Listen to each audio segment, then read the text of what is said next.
Today is Friday. Happy morning show, yeah, de bro. I hope so. Be out here. Happy FM 98.9. Let's keep soldiering on. Ebefa.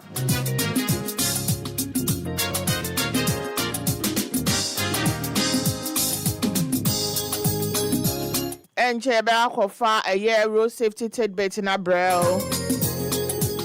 Now, fe no yakofa happy kasi e bonso a bro.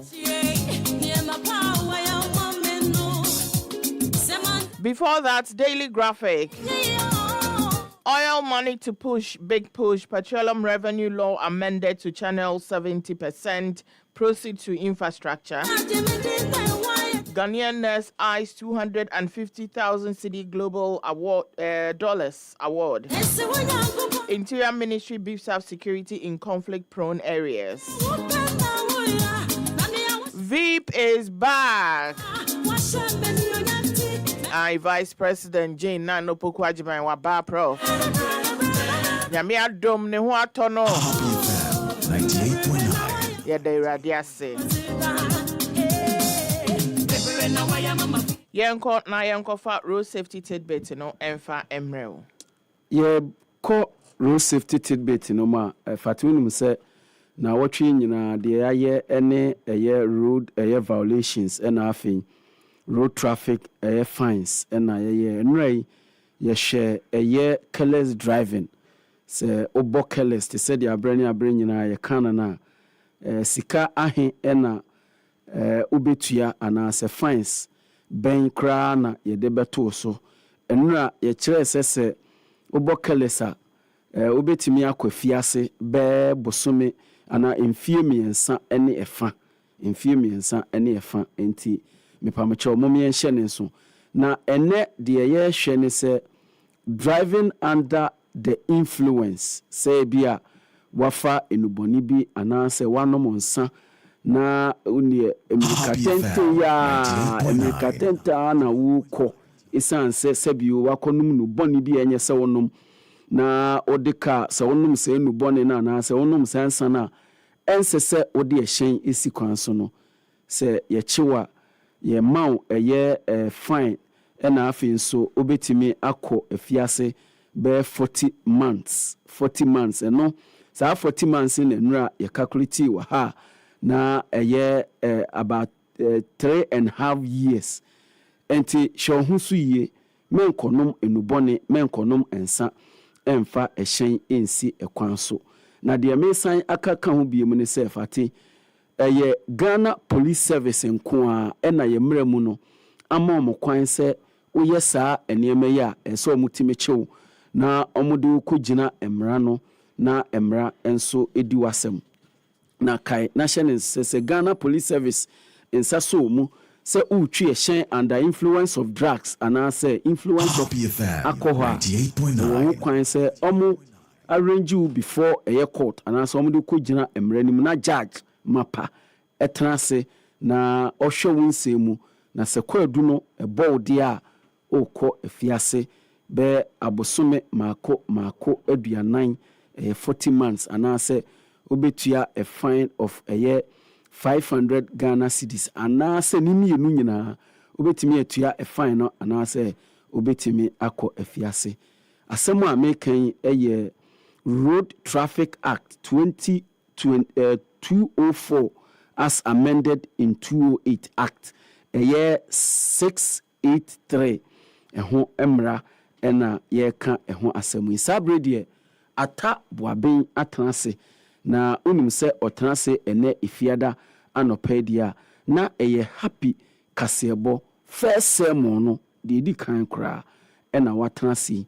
ode ebro yenkwai na yenkofa na kasebo no de pa na wo pe ho no craft no kasebo no ade a me pe wo ho pa enti 12 metie 6 metie and it said Kambia na mo shaase no metie mo news ni via and some na mo be di kan aka no 12 o'clock no sana other stations na beka enti the manage hu ni say mu lidi yen e ma ye hu nkom ekoso no ansana other stations na beka ye chatro kura mani je ho ni say presenters no in fact you are very good nemo mo ma ye hu wani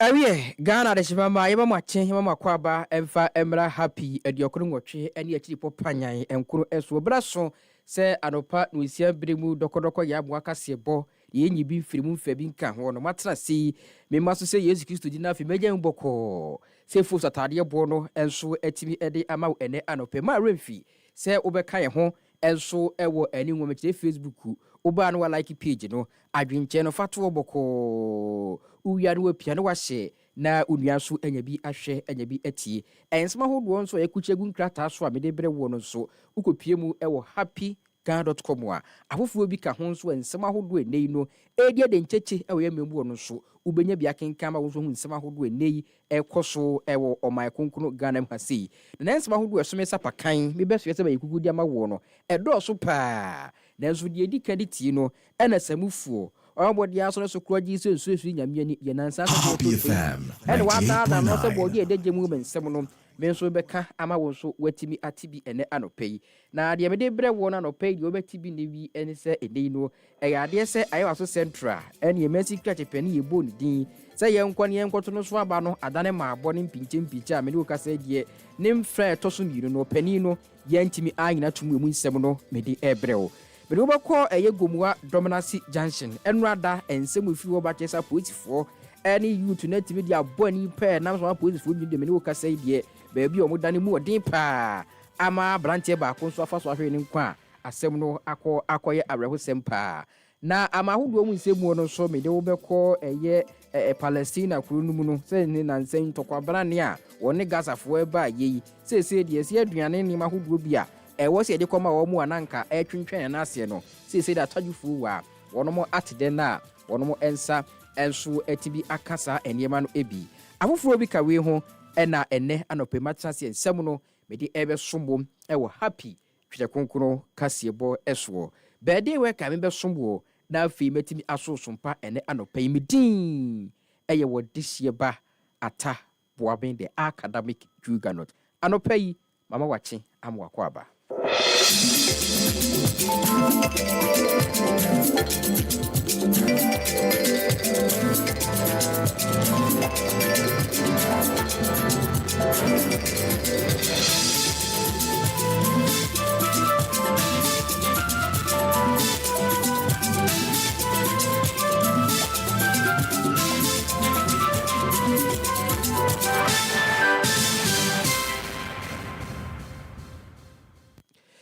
Penifo na ka wana sem sa kokodie pe ni wo si ade ache bia ato onipa ene ntwetwede wo ensem ahodo a mede bre wona no pay onua afi ensem no yenhyase be hye ensem no asedia na mefirase de afiri ayawa so mensi no emu na wuri misem penifo ahodo a ye wura dwondrama ni mahama gonja de konkuna sese de otita nwa so bema tenten gram musiri jata commander in chief of army first gentleman of the land bobo mpanimfo bi din se yenkona mensi ahodo yenkoto nso aba no ukopie mu ewa ye waso central de a e ka mensi be se nan ho won krapuni montem hase yi a mensi krachi mpanimfo de ebo wondin no amanfo ho kire se apetampe enyare za nkofo no a yeru a ye mabo wondin no wo medwomatum ne ochina adechie enso eka ho ebie na enam se wiase mpanifo se abosom nye kwon presenti opani a ye wura dwoma hama bo ne din wo sa abato na mpeso so na sa mansi ni bo no e wura Randolph D Williams na bredi kan e wo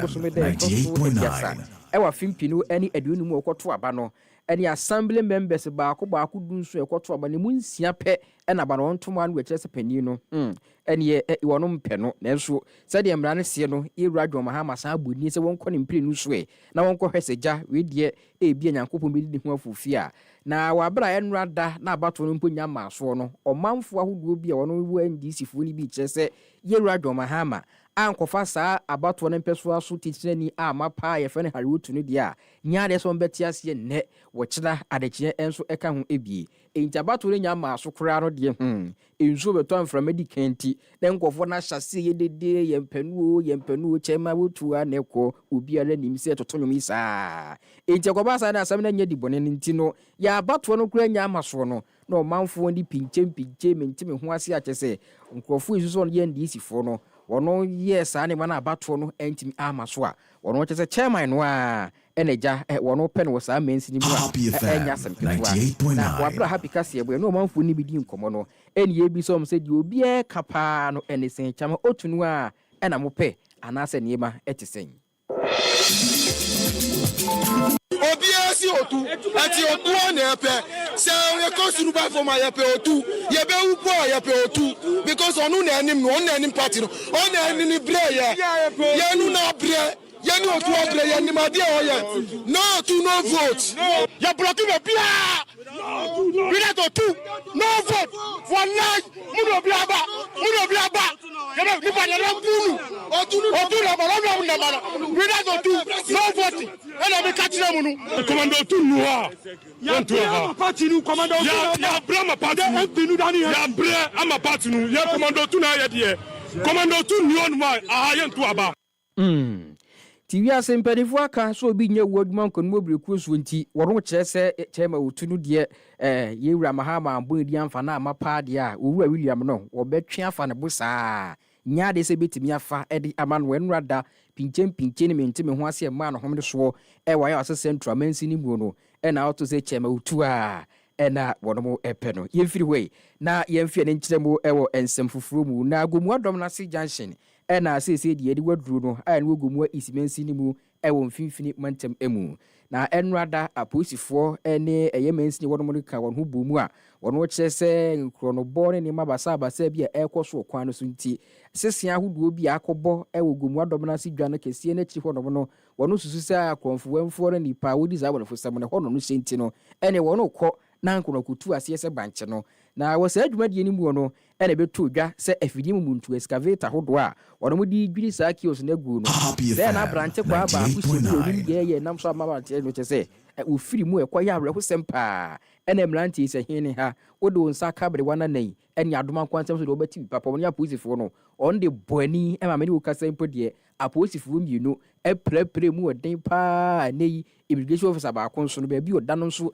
enye kura aisa seb no edi luto sa mrantie nya aposifo no edi bomu a na utimi se ene enyan pa na oba hema wono wogomu a champion market fo no mo na adwoa obuma ene yim se ma mi edi abai ni mu nsensem anopai die sen pa ne mu nsem no to hwe ya tete se kwan so dia kronfo twatwa mu abi a wono abetete kwan so no ena mpanifo se jabre geto bi ehyekire ha no ɛhɔ na ebi ona bo ntisi nti na ma wontu saa na mo no nti ɛna nam so nti a amasa oye ne wei enso atimi abanti wo ka kyerɛ manfo nyina so wonka na koma ntom yam ma wo mohu kura sanse bambo mu nsɛm ayere wo hɔ pa ne no de esi ye kyerɛ no niema enso ɛkɔ so nti wo a waye wadwe bi a asɛm na bi wadom na si jansi nti o madwem ho sɛ wo bi di dwa no o si saa adwene fruitrim ne bra na nyaade se bibia ebeye wo eni ebisa ma mi senti enra no pay ni se de wo ka won nsɛm yi se de asɛm no esifa koye ye ene de nam so eba ye a nam so nti a kyese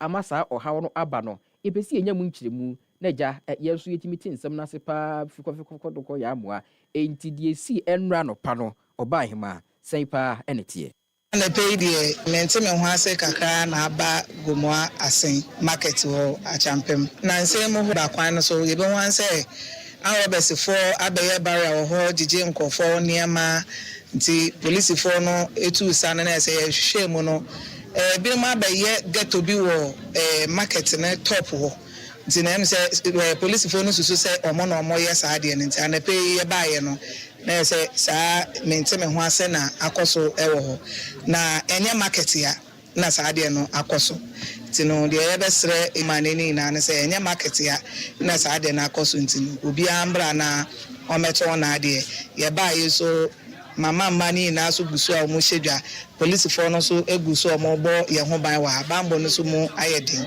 e wa ha no mo sei yes police for ne bi epra na migration for ba akoso omo so baby ayeso omo da no enya kra Edi wonipa wote nkan nana adwa oboma ono na ye oba ahema wogumu achampe market na nchiremu nsentwofo ibopini no wono so echiremu enso ede echire yen abusia yemfia de nchiremu ewo ngumesuamu ensem emuem na Ghana ha de wudi mi se ba na amanyoku anase mpo na amanyo dwumadi awudi ewo kasafidi so a uyiye de ni firi ho a yanim ni echiwu biam ni ho eye pa ho adaben ubana bibi agigye dempa kunku tie dwamu bisa manyofo no nsem tolo nsem pada na utumi se panini ba kwidi fatano a ne fatano wo kupu ampa na nanu yi na enkane soafo a na ohwe ngbosu ahu nsem so yewura ya adutwubo no akoya ye mpimpiri mra se bedwani edema de hia wono wo ebusumtwa abato mpeso aso wo ba adwadi su na ye bi se bisa ne nsem a eja wakwadare wo ngbosu ahu nsem yibuso panini senti ubaga na hase yi a sadia ngumasu ya ho nsem tie ne nkoda ba kwotwere nsohwe a duoni mu anso watam buku no dia ye ne baba kwotena obi no ko yiri nyina gu sei na ho to no sei fomo a ukobisa ne sei kim ebe ye third world war wa hwe ya wonya ba kompo nkan kirewo sanse de ne woni timu a ne se wo chi wa kopo de gu owi ade aka de bo nsam fa ne keko entu ade atudwa wo chese Ghana ha sei de ngumasu ya ho nsem no ebredru se nenu yebetimi anya ngumasua papa a emu do yebetimi aboa amankoda no ye trade no obetimi ate ade na se obetimi di ade na yadwuma na se owie suku mpo a ade ne ye kere no obetimi di abobra ama niema enso atimi akoyi ede ama no na wo kiremu aka ne yi no se mpanifo so ne utumra ene wa kiresi na wo kire se wo kwabruchi memu kura mpo a system bi ne ayi bi a wono mu yusu ede kire nkoda na de a ye frɛ no ye blooms taxonomy no eboa pa eme nkoda ngumesu hu nsem etimi ebope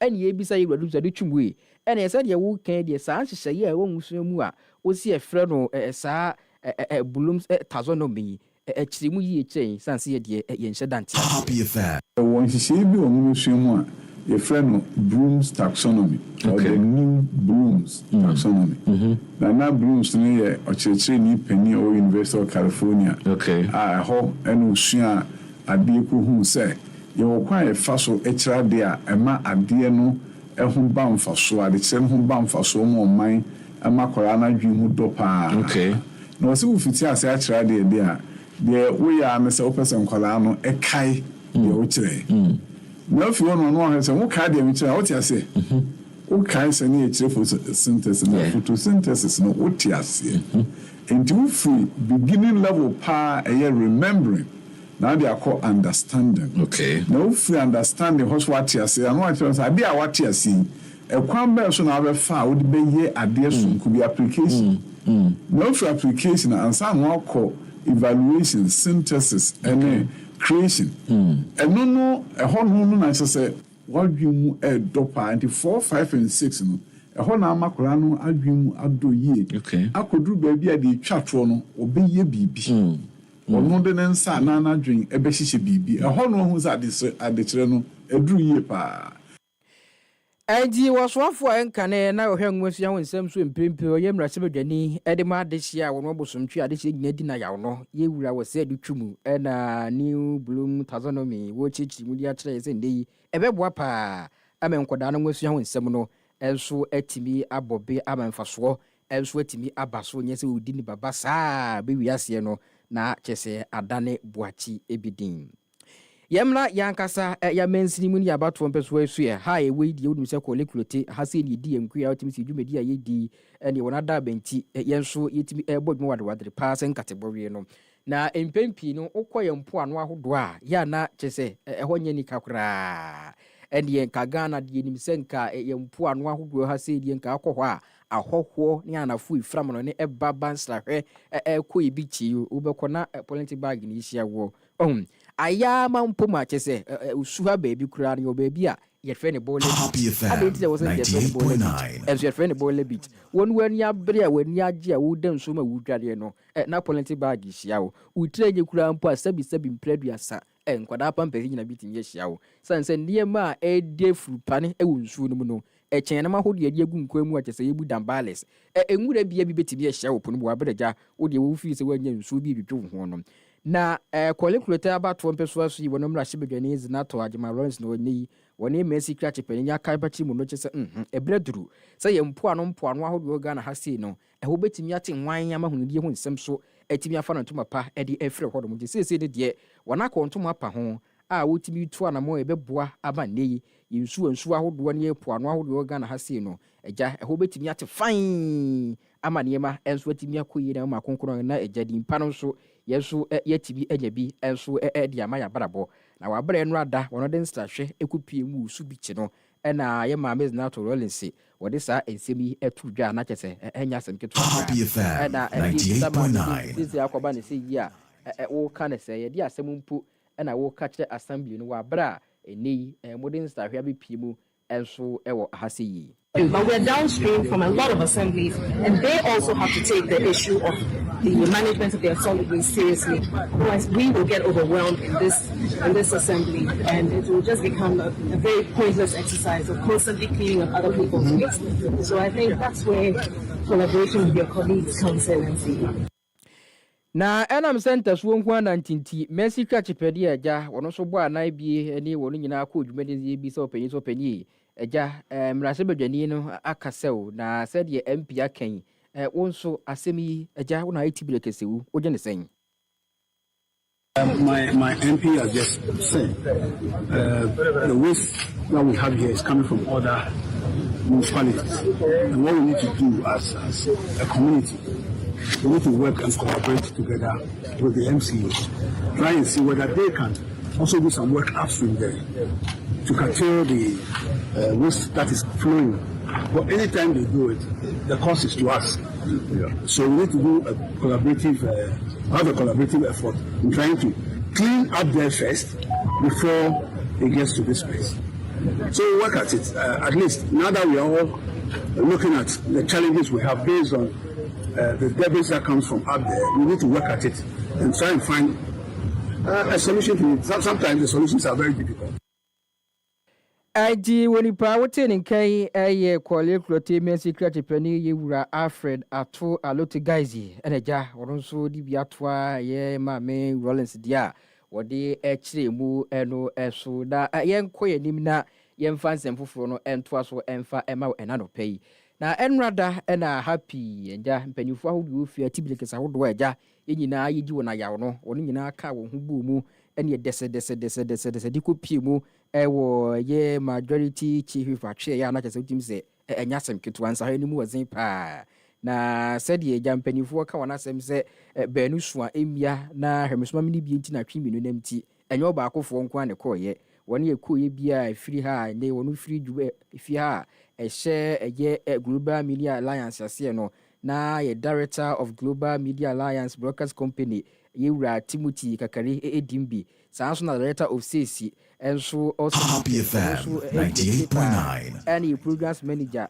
wura kwabena amponso awo na no so ka ho bi pa na me ankasa me nso samufuo FATI SHAIBU-ALI papa bi succulent and fleshy no so di muntintimai pa na bibi pa ho adabe man ono so ka ho ku bi besima brown na atimi se ensrahwe no ne mu wazin pa na botaye odi kopie ho ne ntine ma okodi se adwuma no ene okotoato adwene kohwe kwampa ombefa so agya sede nsantwire adwuma ye nyamanwofo ya na eyeyi ene betimi akoyi ama niema enso atimi ayeyi ede ama yen na wodwumadie ni mu no na ye yewura dafia mapa a wono kostar no yi says da bia de yete majority chief repo agya ensahwe abeyi a bepiu na asidie wodwumadie pa te se majority chief repo no sen pa na chim che Ghana for kakra. The chief whips that I served under, those two, Muntaka and Amabu Kwame Abuja, operated when we were in the minority, but taking and being catapulted into majority with very huge numbers had its own challenges. Because as the chief whip, you are the focal point for every single MP for resolution of problems. And the MPs, they can have problems every day. And so they reach out to you, the chief whip, to resolve them. They they have a problem, it's their leader who must resolve it for them. And it's not the ultimate leader who does some of these things. It's the chief whip. You are the horse. You do the running around. Enti wunim de na wunim eni anya hwibira no wote se eni emrase bedwafo no ntawa na mentimi ho ase be wono ntemu a wono na ikoda no agya otimi so ano na Timothy kakare nso di tudwa no wo chesampa se de adwumadie no wono din stahwe baaye no ebeboa pa amansentwerefo ne emrase bedwafo ayonkofo eda won ntemu no atimi aye kemikama na bibia wono na agya eni amanyosem no da na bamunti eni ebisa bibise bibie mwatimi aba haidie eni di kan kurade mpo na obaka kire emajo chief po e won nsemu a ode atodwai. Well, first of all, we want to thank you, Honorable. We are partners in the same business. We are in the business of public service. As journalists, we believe that, and for us as a media house, we believe in building bridges, keeping relationships, and being in touch with our stakeholders. And as politicians, you are one of our key stakeholders when it comes to the work we do. And so from time to time, we try to touch base with you people, establish the relationship, and seek to also open more doors and opportunities for more interaction, so that as a conduit, we'll be able to help reflect the thoughts and actions and activities of policymakers.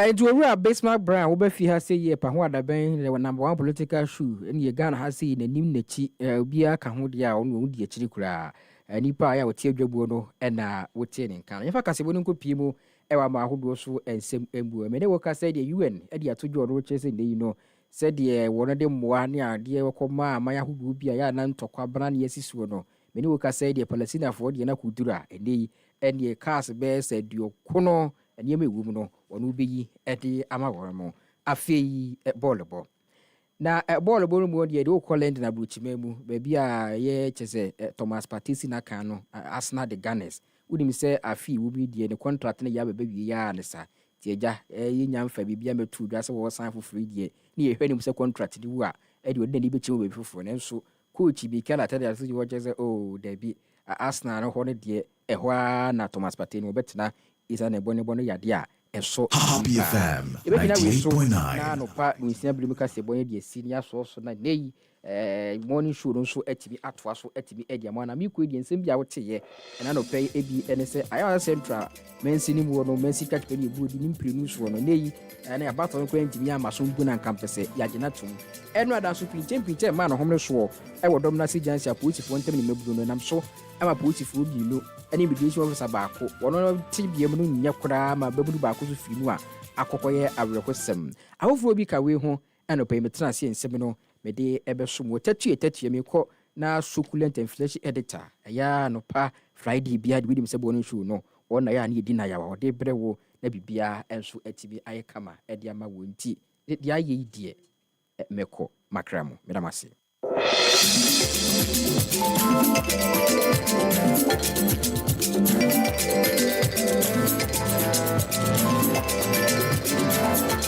Kaneno na kwan ya mefa so age sika frɛ amanone no eja me adwendwen pii na afei mpo menye me yonko bi nni biom sɛ ampawa ma ne mesika me nso me bisa me yonko bi na ɔka kyerɛ me sɛ na ne eri nso saa kosi sɛ ɔhyɛ age amanone sika fa CBG oyiwa CBG ana meji amanone sika o ɛyɛ simple menya ne ntem wonte o sika bia na bambɔ nso wɔ ho anokwa asetena mo ayɛ kama found the baby our dog for Wiasimu and Mamuntamu Wari. Consolidated Bank Ghana for money transfer services no. Ube to me Jessica every amanone in terms of our how be animu. Say MoneyGram, Western Union, Pay Angel, Transfast, Unity Link, RIA, Remit, Funes, Tap Send, Anal Therapy. Jiwamano Nisikano, Abrini Abribian Temso, was CBG Kwabate Bia Benwo, Akwa Baba Hotomo. CBG, we stand with you.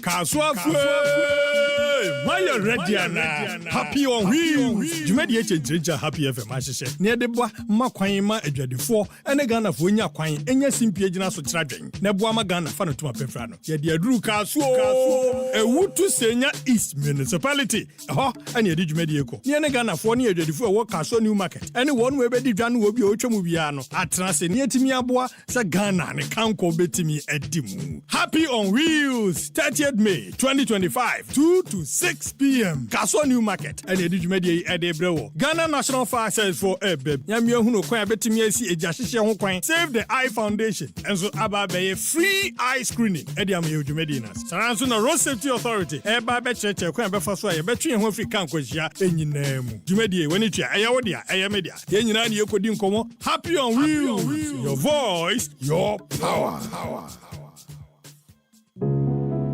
Anamontuo bi a wotu ye no wo de kyerɛ me kwan so na mpo wo akonya so obɛkɔ nanso wotena ase emaame enije ne sere a wo de maame no wo de maame bre a na mehia ne kɛse papa ye hero me papa ma ho odene so wo papa ye papa kora ɔno nko na hwɛ wo ana se wo papa bi ɛwɔ abrabɔ mu a wɔdom ɛboa wo gyinaye sɛ wo papa ye hero kyerɛ ye die ntia your voice note fafa 0538 591 314 na kyerɛ yɛn ɛne Ghanafoɔ nyinaa die ntia o papa ɛyɛ wo hero kayo sɛ da bia deɛ n'asɛm bɛdi mu a Ghanafoɔ bɛgye ato mu no yɛwɔ akyɛdeɛ a na wɔtwe na wieyɛ saa onya korɔ no ɛbɛtumi anya bi fafa yɛ hero ɛsan sɛ wei ɛyɛ wo mmerɛ sɛ wobɛtumi atoa saa asɛm yi so Happy FM's Papa Ye Hero, celebrating extraordinary fathers this Father's Day.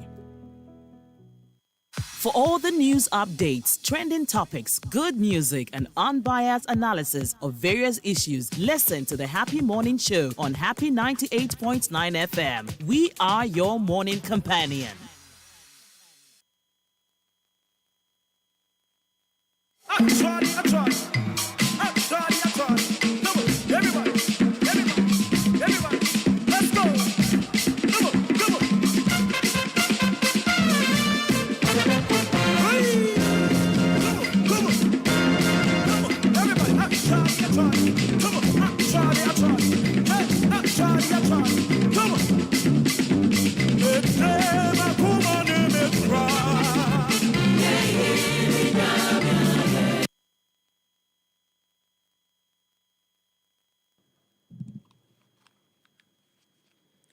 Welcome back to the Happy Morning Show on Happy 98.9 FM. Emrason say Yebeko Akofa a year newspaper headlines, Ede Abreu, Obiba Chronicle Ewoho, and I say Yen Kanyame Asem.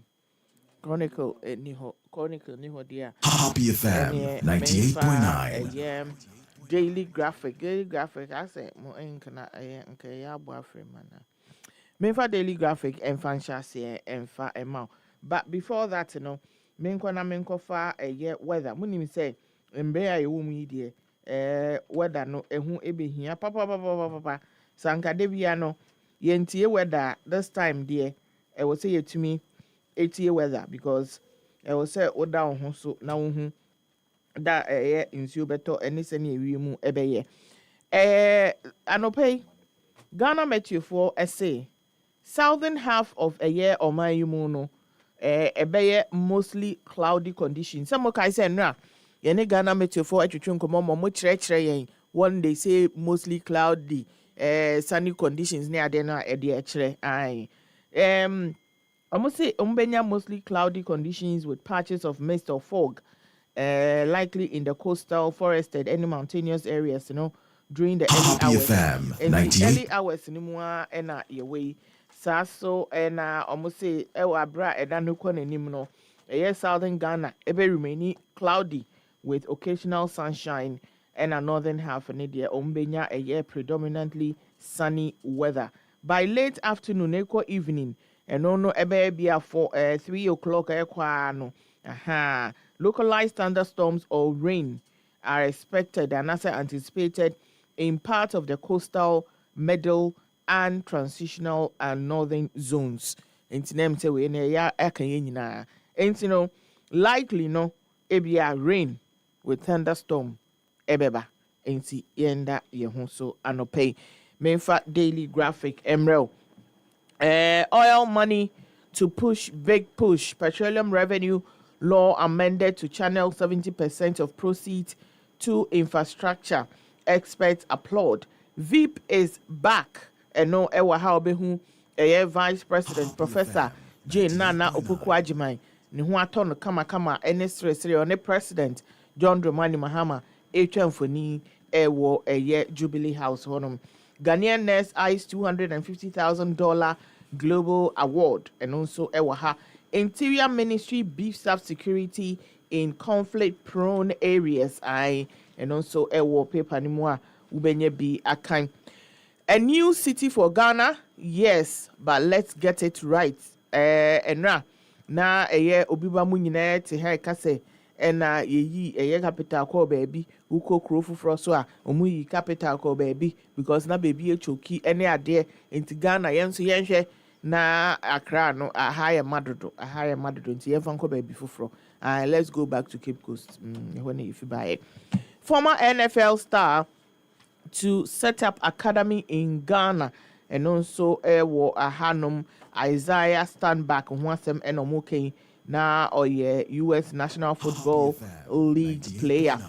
So also in 2024 elections competitive, well conducted EU Enomodi report ABBA. Hospital beds and side cabinets, laboratory equipment, consumables and furniture for sale. A more liquidated company be. So and our government will support automotive industry. Trade Minister, gratitude, and also opinion piece be UK, France, Canada threaten concrete actions against Israel. SA budget can't cover for deep US cuts in foreign aid. And no or South Africa for air president kopiemu. Any Trump ekwatwetwe nkomo se na ebeyeja bibia ebetumi aba kama. Payment in the name of national security and also ewa hanoma offer paper na anope ubetumi enye bi na wakan. Gender committee identifies policy gaps in child placement shelter care. Ambulance service appeals for new vehicles. SASO and our stakeholders demand investment in textile waste management. And also wo ahanoma ubetumi enye bi na wakan. We nyina stories are offer a daily graphic anopeya ubenye bi akan. Mepacho yemfa the most authoritative newspaper Ghanaian Times ento aso ene anopei na menchia anuanom a ewo Ghanaian Times nyina Andy Norte ono na ene oye acting editor edema sports inti mamenchia no na menchia remo akomemo ene omo ewo ho nyina na banner headline no 12,000 women live with obstetric fistula due to limited capacity to treat inti we UNFPA ene desa ensemu aba FATI fistula de minimum se why hon stories bebre ene still 12,000 women ewo Ghana ha still omo ewo sa condition yibia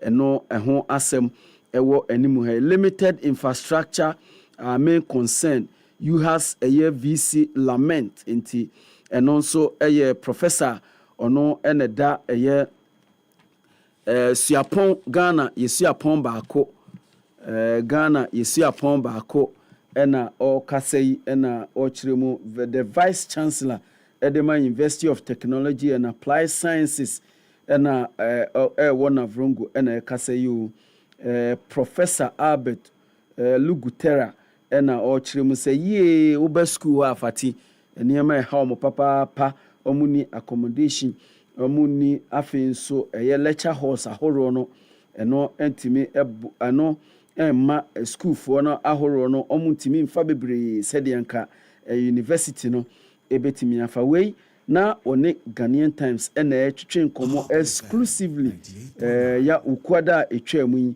ena odesa ensamu eto Ghanaian Times animo Ghanaian Times nso ede aba ena pay ye ka eho asemu. Government urge to establish schools for children with special needs, learning disabilities with a good corps. Chief fire officer leads personnel to those blaze at flour mills in Ghana. And also, we Fati chief fire officer Nankasankasa Muno Udimu and a Jumediano. Omo ko na omo akwakope se ewo bra tema regional command no jakesi bi etito fla mill Ghana limited ewo tema ukwade twemu no na chief fire officer no ono ankasa ene ne one ne mrante no di nachi we dey ase Fati ameni sefa ye di nachi na ne on di ye kan ene ye kopa ono ankasa ede ne ho gi mu bi eno eye CFO into sapon ono ene ye chief fire officer edem ewo tema command no na odi sa juma die no UPSA get new police station ti Fati ukopie mu ewo UPSA ne die omonya police station ewo campus ho kama pa se die boni bia esi ope ombenya bebia ye chichi nkrofo ya ye di omo ebeko FDA seized illicit tobacco product from 5 shops in Accra and the omo wo ha e no mo bowura stores ahodo mu unannounced omo kwa ene yey chichi omo papa speaking to media no head of tobacco product department FDA Mrs. Jimaima Odonko ono ene udi dwumadi na nem na okasa no si yey we no as part of World No Tobacco Day no na omoye sa enema ya Fati wabo Owura Trump ani Owura Ramaphosa omo meeting ni de si mu ho na no na South African say South Africa for say na Owura Trump bibi a hye yie de nsɛm okeke kan de yenti ase kra ye na Fati me legendary columnist at the Ghanaian Times letter from afar Cameron Dodu wabo feature kama or say by the grace of God I have attained age 88. The question on my mind is can Ghana do the same?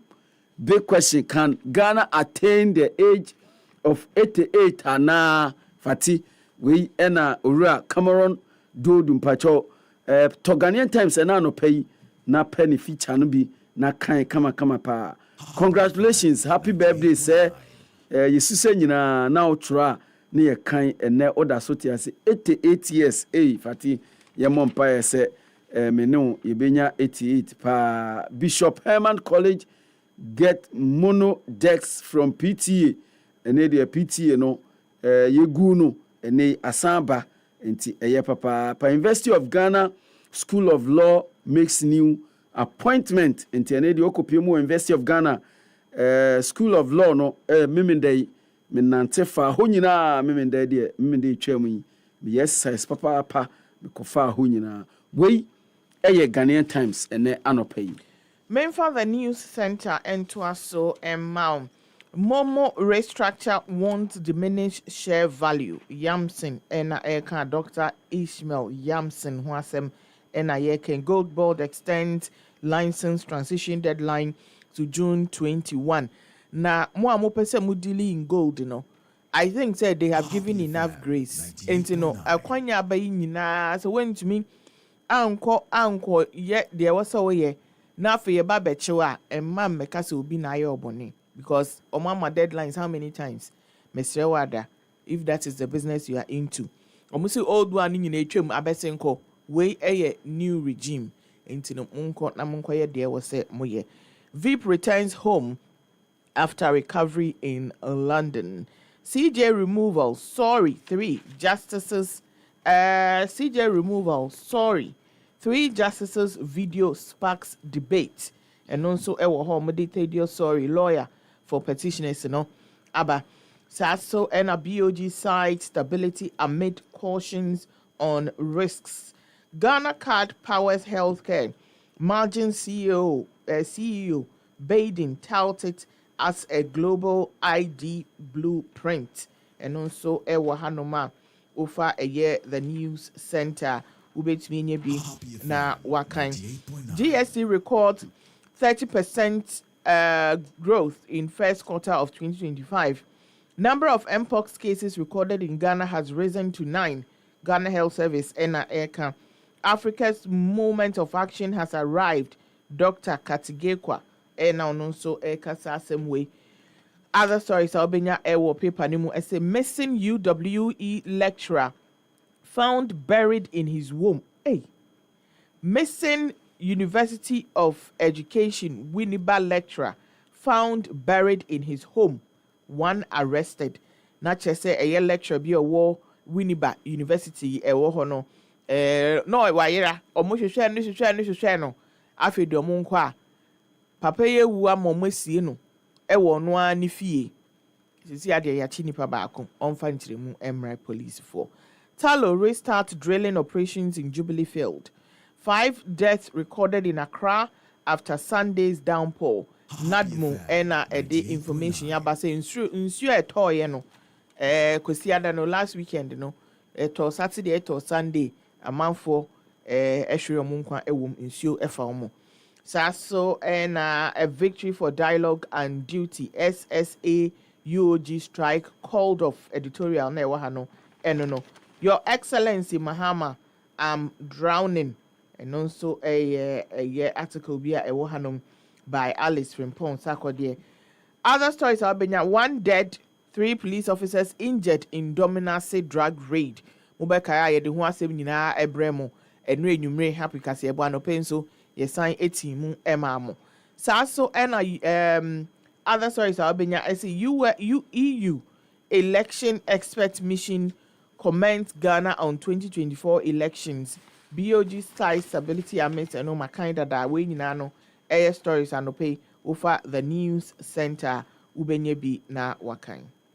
Yemfa the new weekend crusading guide and twaso paper budgets, empty wallet as government fails to deliver 21 billion Ghana cedi statutory funds. We minority a ewo parliament ena ekan yi no msie saa sika no ewo paper so kwa okọ account no mu a emu asan kra te se Collins nana amoako ne bank account mu empty momo empty baby a aye empty pocket eno ena minority for eka say no mo fi senka ombeko ma account FATI nanka cash egumu a nanka omu biebie mu a nanka omu anya bi e de aye omu niema hwenim we eye owura anodom pre na okan sansemu a na the new weekend crusading guide e de aba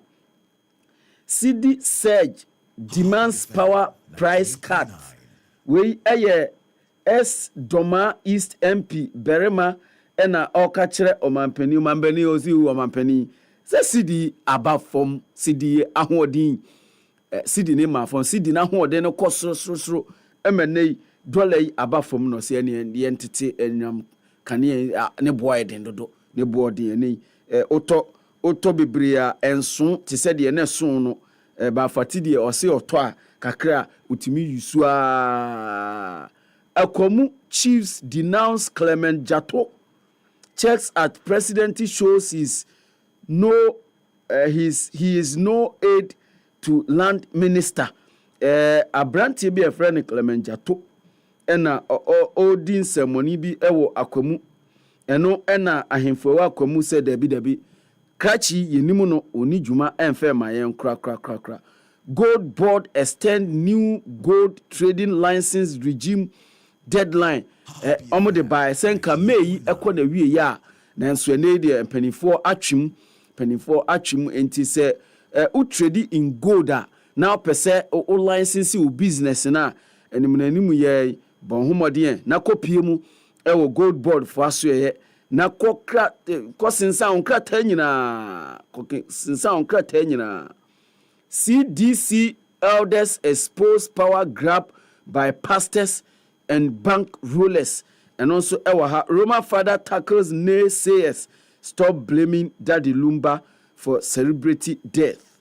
ni nyina se video bi ebepie mu a ɛwɔ bra na dada kedi kyerɛ so na emri bi baa na ne abayo bi twempra na onum sɛ saa abayo no kra na no nso ne boyfriend Daddy Lumba ɛno ɛna nkrofo linking on say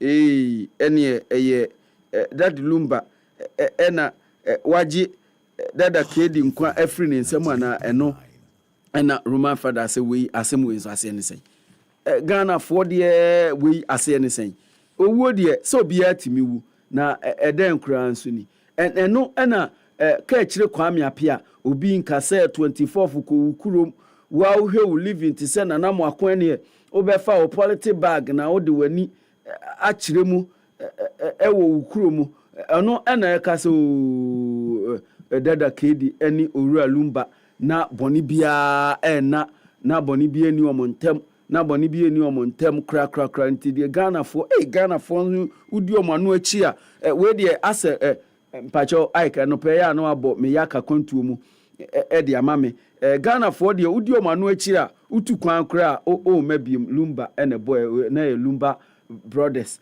na we de Fatimia me die mu tree felling along Atomic Kwabenya Road necessary to protect lives. We GAEC Ghana Atomic Energy Commission. So nim say ho na me nyinye ho na me ye me bibia ho na me gas nyina ewa na yekoba saa na unim say enua mu no yesusa no na yefre ne nuam saa yenyi nyina enuam na yefre no na nunu nua no fati won say so wafa ho na nsen ya ye twa bi ye tubi ase eno na Ghana Atomic Commission kire so ye pese ye boni pa ho ban enua no adoso aya kese dodo enti ese ye twa bigu na etimi protect lives eno no Parliamentary Select Committee on Gender calls for increased funding for children shelters eno ensem aba ye ko de manage ho papa po ko e de ama Ministry for Gender Children and Social Protection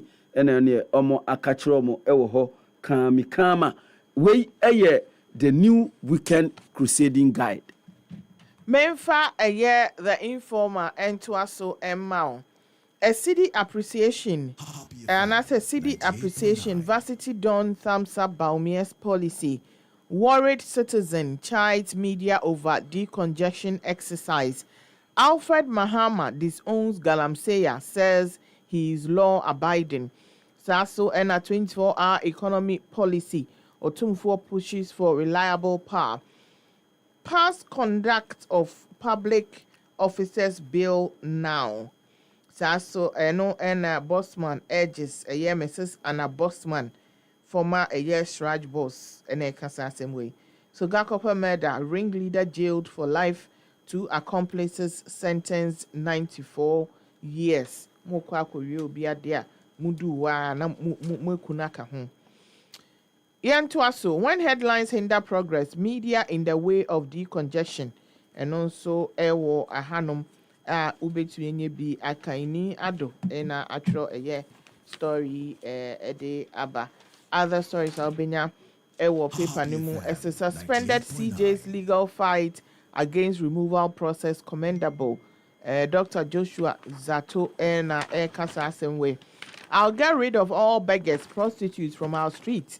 Minister Muntaka Mubarak Enekaye. NLC orders striking university staff unions to resume. When I saw Omoko back in society, we the informer.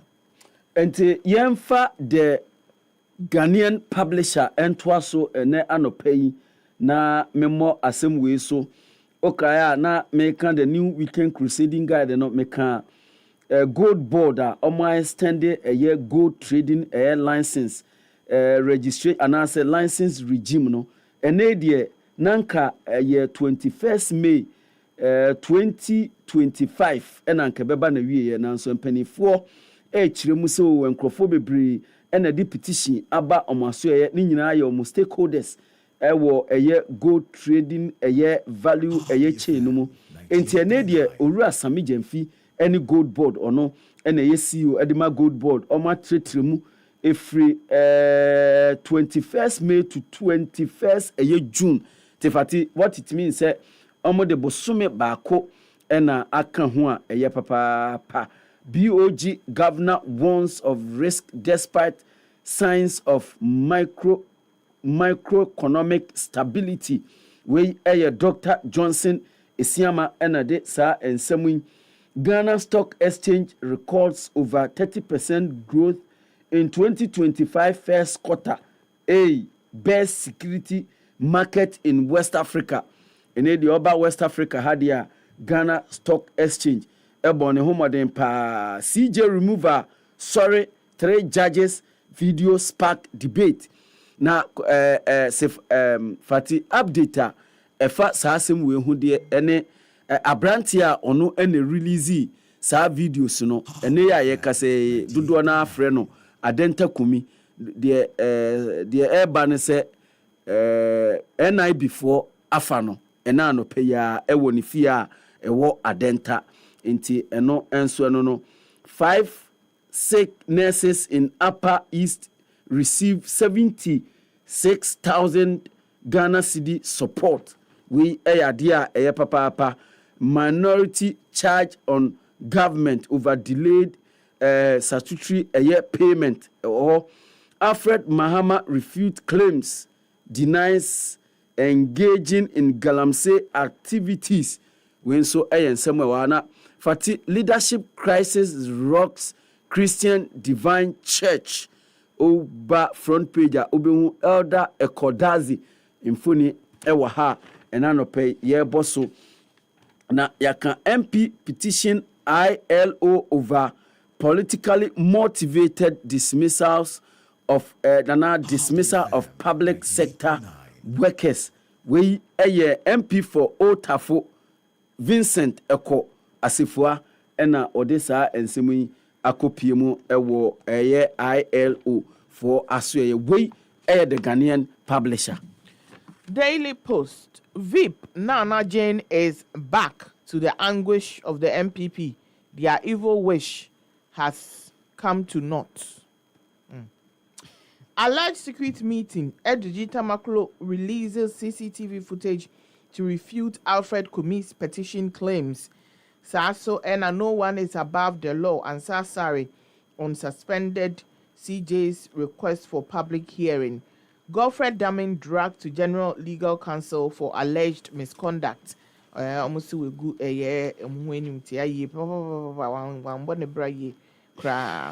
UN says 90 lorry loads of aid now in Gaza after 3-day delay at crossing. White crosses shown by Trump, not graves, says man who erected them. And also, Ewo Ahanum. Saso and a Ghana cedi versus US dollar, a financial boxing bout. Into a showtime pa Ewo Ehonum. Ghana won't collapse if Edubuahin leaks national secret. Prosecute him, Dr. Tre Ankra. Ena Kasa same way. You acted without modicum of conscience in ambulance case. Life indeed is a school. Eduji tight damning. CJ removal process. Gertrude Tokonu has closed the door with her lawsuit. And Sasari Ena Kasa same way. This suit is speculative and frivolous. AG fights CJ suspension challenge. You are absolutely wrong. Ablakwa challenges former deputy minister on MPP visa time claim. And also, 4 years, no. Harry Nedrisu promises increased investment in education infrastructure with emphasis on basic education.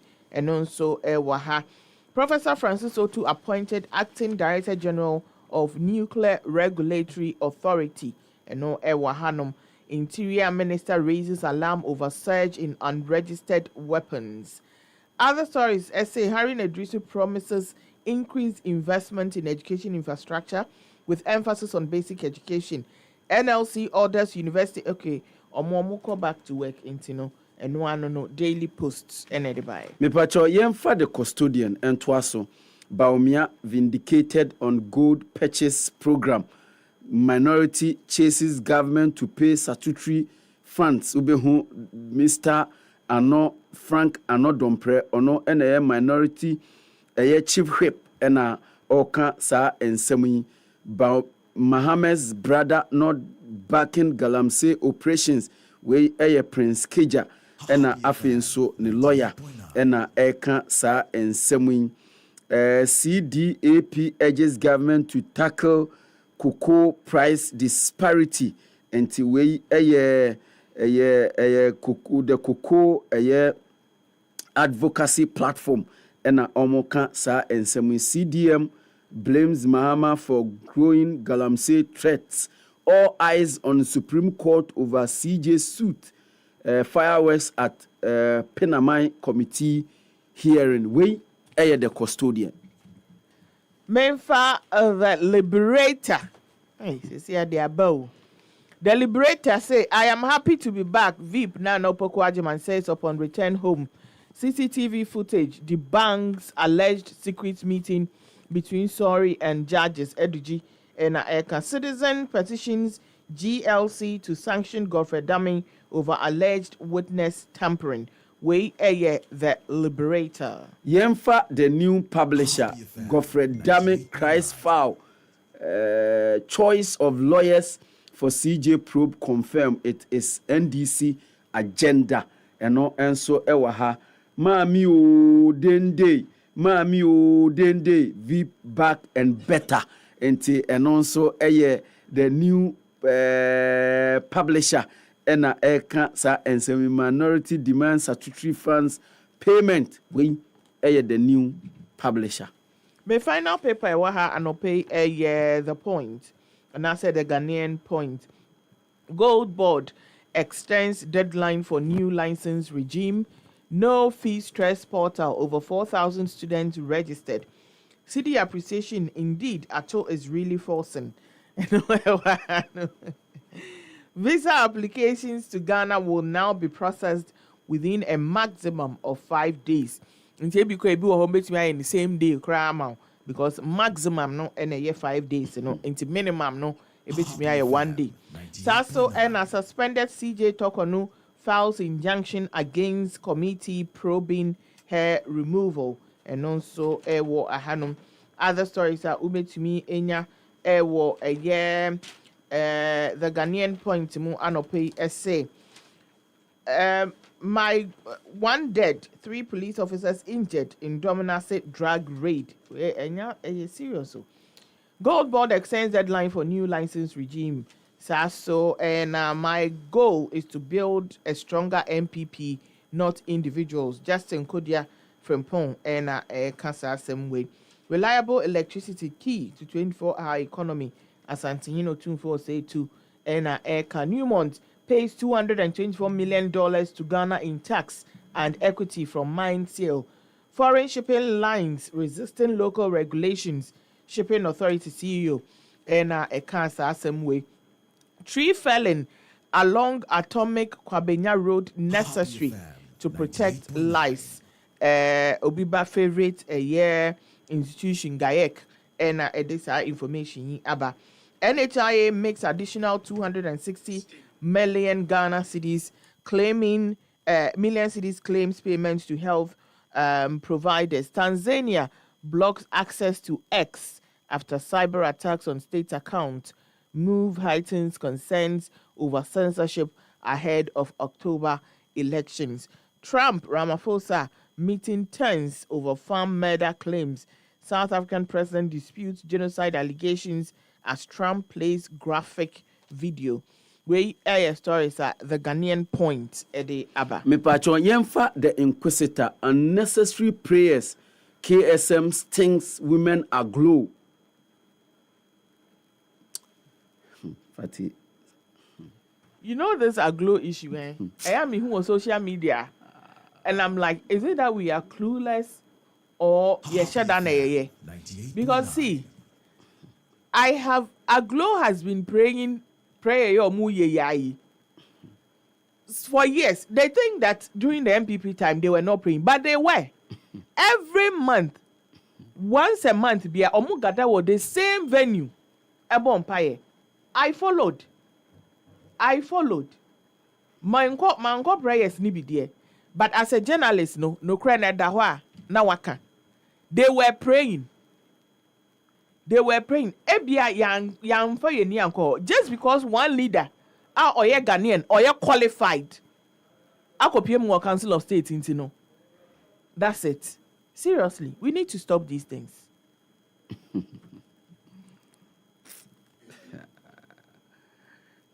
Okay, so lead not into temptation. I just had to. I say women person me can't hear. And some more can. It's just coming from an uninformed position. Truly, it's coming from an uninformed position. You think Aglo packed up and stopped praying, because party be about power? They were still praying. They were going. I remember last time no mo omusi omo bon payama nkwale or Ghana or something like that. Please. Okay. Gold board offers lifeline to gold vendors. Yaka ho asem. Nanka deadline no 21st May and idea omo de call 21st June enti shenenso. Oye gold vendor but modern say obe license ye mpese after 21st June you mobeba na moba besu moba be frefre wa ha ofra obi enkama sem ema mo pesa mo betena ho a epa ho wi a afi na mo bepe asem akenduru a obi enso obi so anu ntina asem we ba newspaper bia odi ababia ya boso yesi ewuye deadline no na 21st May epa ho enei omo extended to 21st June one ye na when di mraso na mrani bubowa obi enka wasem ema. We will regulate shipping lines despite resistance. We Professor Ransford Jampo ono CEO of Ghana Shippers Authority ena oka sa ensemi Ghana introduces 5-day visa policy eno enchiwa bebre aba ho nanso ye nanka ye 3 days kra senka ye 3 days kra senka ye nti eno de NADMO cautions public against moving through flood waters during rains. Enura fati asemo ana o kan ho asemo na NADMO ensu oto unam nsuo num o kwan by force unam nsuo num o kwan yesusa ensu oto kra yesi uwo bi fie na hu sensu oto a tumlika ko fie eno Ghana for menti ase o enema ni bia sese yeye no ensu oto ensu ayi fa nkrofo na unamu a wo kwanfa ehifa na we the inquisitor mami for the daily gist enwie na yenkofa social media trends no enfemra statutory funds locked up minority cries out almost sikano Chief Justice fight for live coverage of case ni nyina answer or say constitution no mamra ne kire say me right and am protect me name pebi me mpemo nyi wo TV so na obi hu CCTV footage exposes committee members plot against CJ ni nyina say owura tade sorry na justice Kwame Esiedu na Yoni Kolindi na afi justice Scott Praman on the no ni hobby na say justice Yoni Kolindi on kan committee ni ho VIP is back with private jet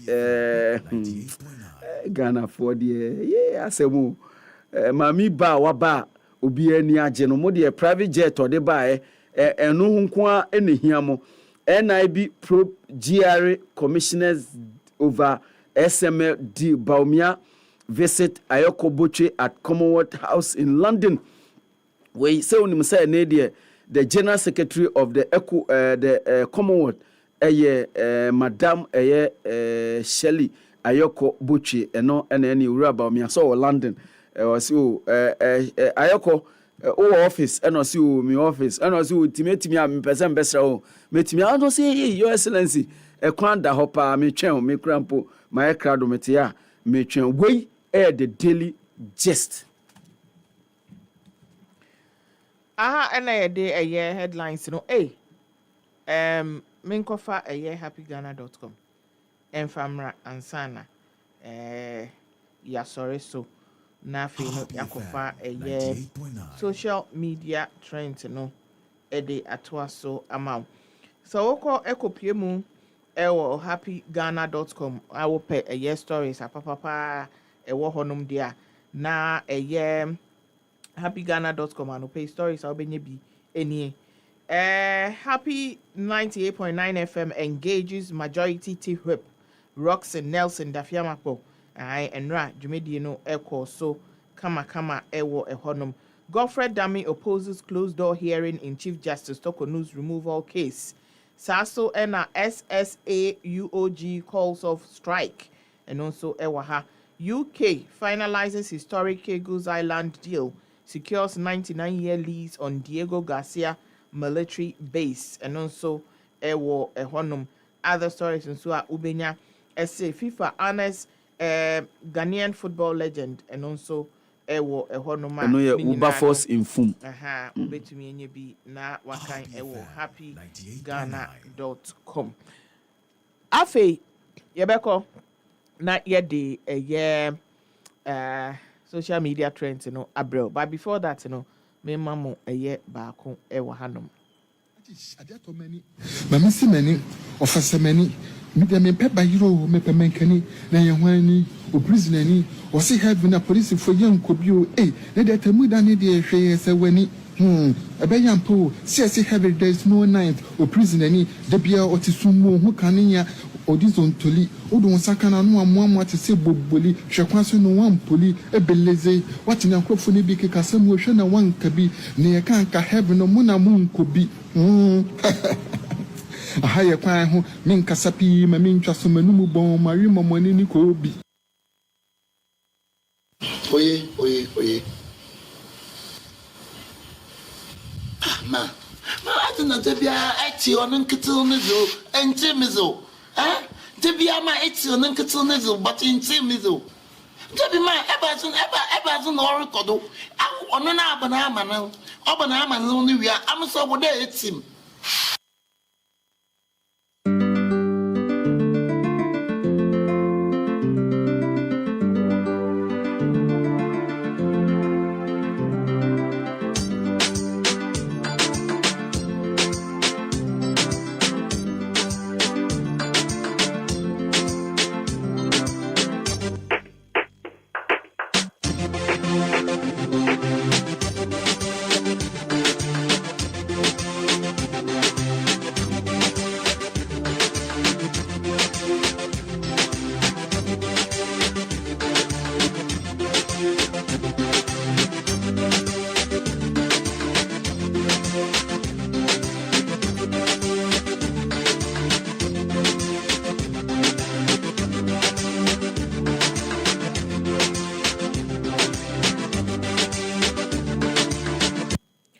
Emreno ason social media trends and I do so Mr.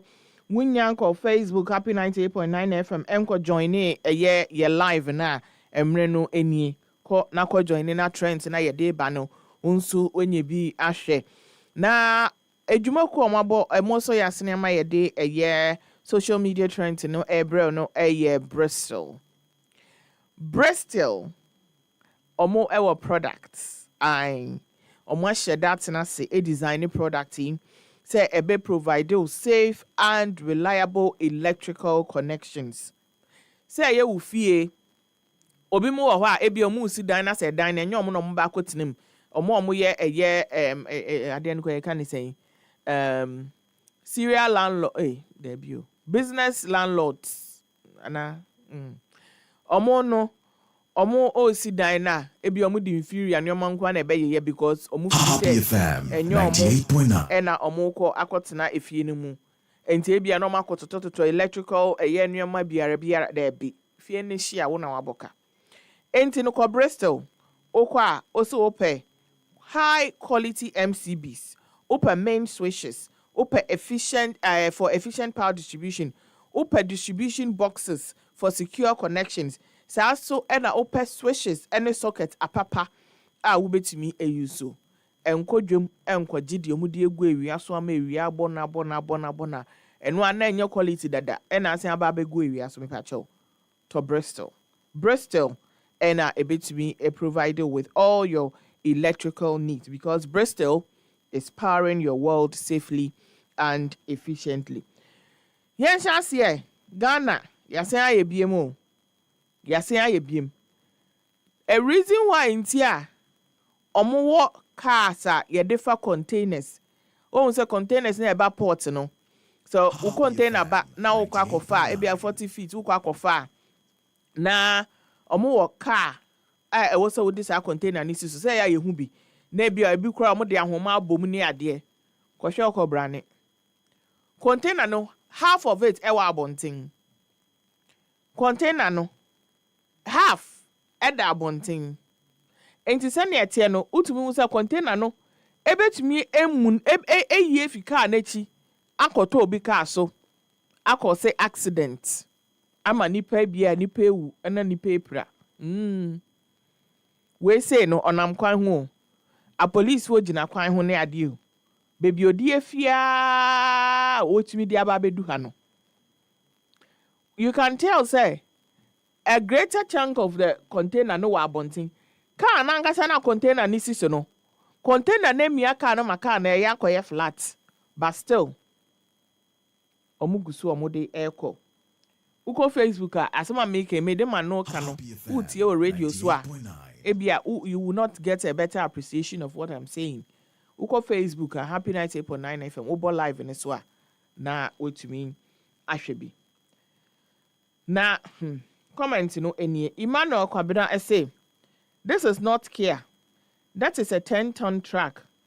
Just that the length isn't up to 40 feet like a trailer. It could be just an empty container the truck is carrying. Emmanuel, when we send a container no emia car na car ni finfin na kwa kotom no. Kojo essay, I have said this several times and I'll say it again. I think it's time we privatize Ghana police service in this country.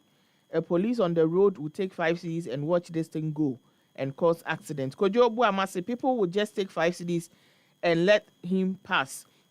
Kofisi, show the plate of the truck. Very wrong to carry load like this. Williams essay, I don't know where we come from. Nanefo Aban say, and what port loaded this Kia? Isaac essay, hey, he might even pass the IGP on their way. Such lawlessness.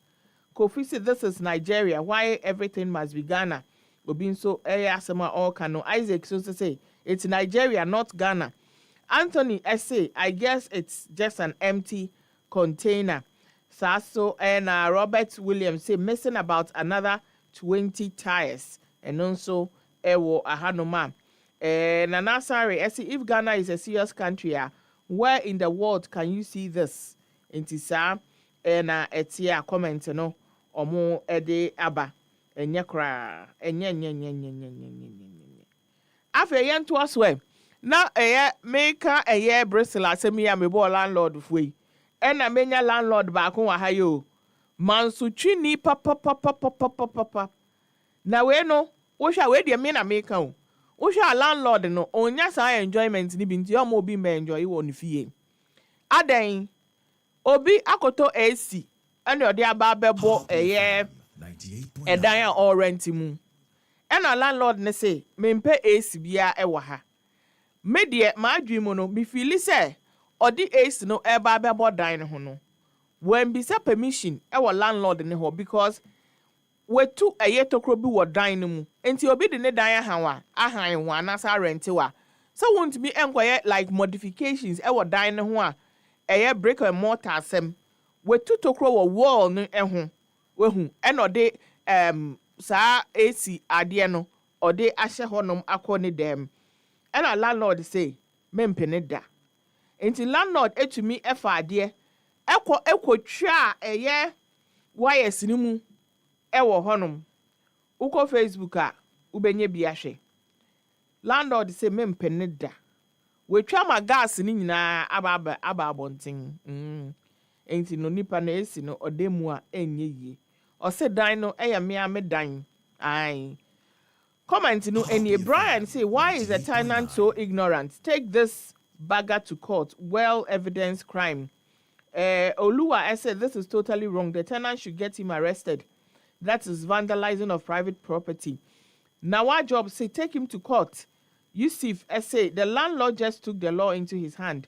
Why not involve the necessary authorities? Aisha essay, hatred and jealousy. Sasana Dickin essay, very wrong. Hendrik say, what is his reason? I'm guessing light bill. And why are you living with such a man? Igochuku say, simply make an entry in a police station and get him arrested. Sasana Bola essay, make the Mumu guy talk what led to it. Maybe he refused to pay light bill. The landlord gets anger issues, so entisa na enonso etie ayede ebro. Na se si anonso de yakọ akọhu kasongo. Yehu no. Se na kasongo okọ gym. Na gym no. Enya ase obi ba wakọ gym on lifty. Enya asem ketwa. Eka de kobubugu ho. Eka de kobubu egu ho. Oh, so kwajim na one left here. Mo belt bi amudu boy yem. It is to help support you. Now it's me ejina ye. Na the belt na amudu boy yem. Aso no an the belt na or that way because belt na e fia dodo. Na bra o bre no. Minyin so hu wait or be lift bi yem. Comment no We dey enye mi ajisanka minya ya. Minya His Excellency former president and Kokenkan mame. Peter essay, he is a warrior child. He will bump his chest and play Django. Abdul, see, he squeezed his face well. It looks like a missed WhatsApp call. Max essay, I've been enjoying the gym for a long time, but I say I need to be able to eat at least 4 times a day and at least 8 times. If not, if you hear or see that it's difficult, you eat once a day, you can't gain muscle. Sasso and Alhaji say there are people who are looking for hernia with their money. And po we wanna be a poppy wo mu bibi ate. Na wa ba benya internal bleeding kwa. Abbas say it's not to give yourself a hernia, please. Me ba on Facebook na kwehwe eye video bi ansoma wow de hu. Ena wa wanante akwa gym. My last 20, I don't know what to make of it because I wouldn't want to offend anybody. Me nim say talent. Well, say talent say traditional, say culture, min chada nim. Ena well. Enkwala mienu. Enkwala mienu yi skills. Say I more po say dio say brumu. They are working on it. When Harry Potter, So what should Harry Potter da? When say Harry Potter mu the effects na ye. We mu no mo ye no real. I don't know how they do it. Omo ye no real. Comment we dey say their comment in there nyame me comment. Amount for no mo dey comment. Kona question and lie to me. I don't even want to make us say a you think say a see what makofo. It's a stick. Oma for stick. Ede nante. Me dey min ko read comment in ma. Comment no enye me comment. Enye happy for comment. Social media comment and I make am away. El Yon say, what problem does this solve? Kenneth Kwashi see, we just need to polish it and add it to the Olympic Games. So we say last year go for jare wa techemu. Wo see omo wa hwa no mu di bia kan wo mu fa we so nka ho eno so ye na ye de bae. Ye ntumi ntina o de bia na abrofo no emfa ye Olympic Games omo practice ya master no mo de abase ye nkonkoye. Enti ye nka nche omo. Daniel say, this is serious. My first time seeing something like this. Bra Penny say abayifuo in physical realm. Prince say back in 2000 I used to do some with my friend Ampoma. We can sit on it and hop like an hour. We call it kangaroo riding. Zizu say the beast will say Harry Potter. Witchcraft to move Olympics. Benjamin see those people will soon copy and transform it into another Olympics game and say they invented it. So Pablo say, who else was thinking what I was thinking? Desmond say, how is this possible? Stephen Nyako say, this is you if you leave them to display small pay, You can see them flying in the sky, calling themselves witches. Kwabena being a same. You will see them doing this at the next Olympic Games, and they will claim ownership. Ajiman essay, it be this shameful and just take chop our monies in 1980s. So now our people have discovered the secret. Abdul, I say this is pure talent. This should have been a game for the country to play, and it would later go worldwide. Elvis say, wait until it breaks and hurts your. Yes. I bet the Oyibo one gets spring. Our own gets human legs. Daniel said this is great, but could be dangerous if the stick breaks. Bright said this one a strong punishment to chai. Joshua Marcosi, even this one says we can go and pay money every Saturday, or our children can go and have fun. But Africa, Baba say, how are you even able to bounce the stick like that? Butter say, this can be made into sports entertainment. Isahaku say, I would explain this using Newton's law of motion. And yet one Chris, I say, I thought we are going to be serious this year. And Tisana here. So one share videos in the movie, this particular one there. Go and watch it. Go and watch it. The whole penocry is not the issue. Back no. Last one no. Or to me the fa every diano. And then the air one, it was like spring be a shim, you know, like he flew onto the stick. Sa here. Ko Facebook Happy 98.9 FM. Na ko Eko Shebi. Yes. Yes. Obi ana owo jima o say waye na ni ti se me a me o ko left here. Me left it out. Me matter. Me say me ka de wutu jogging. Share me. But left him. No, share.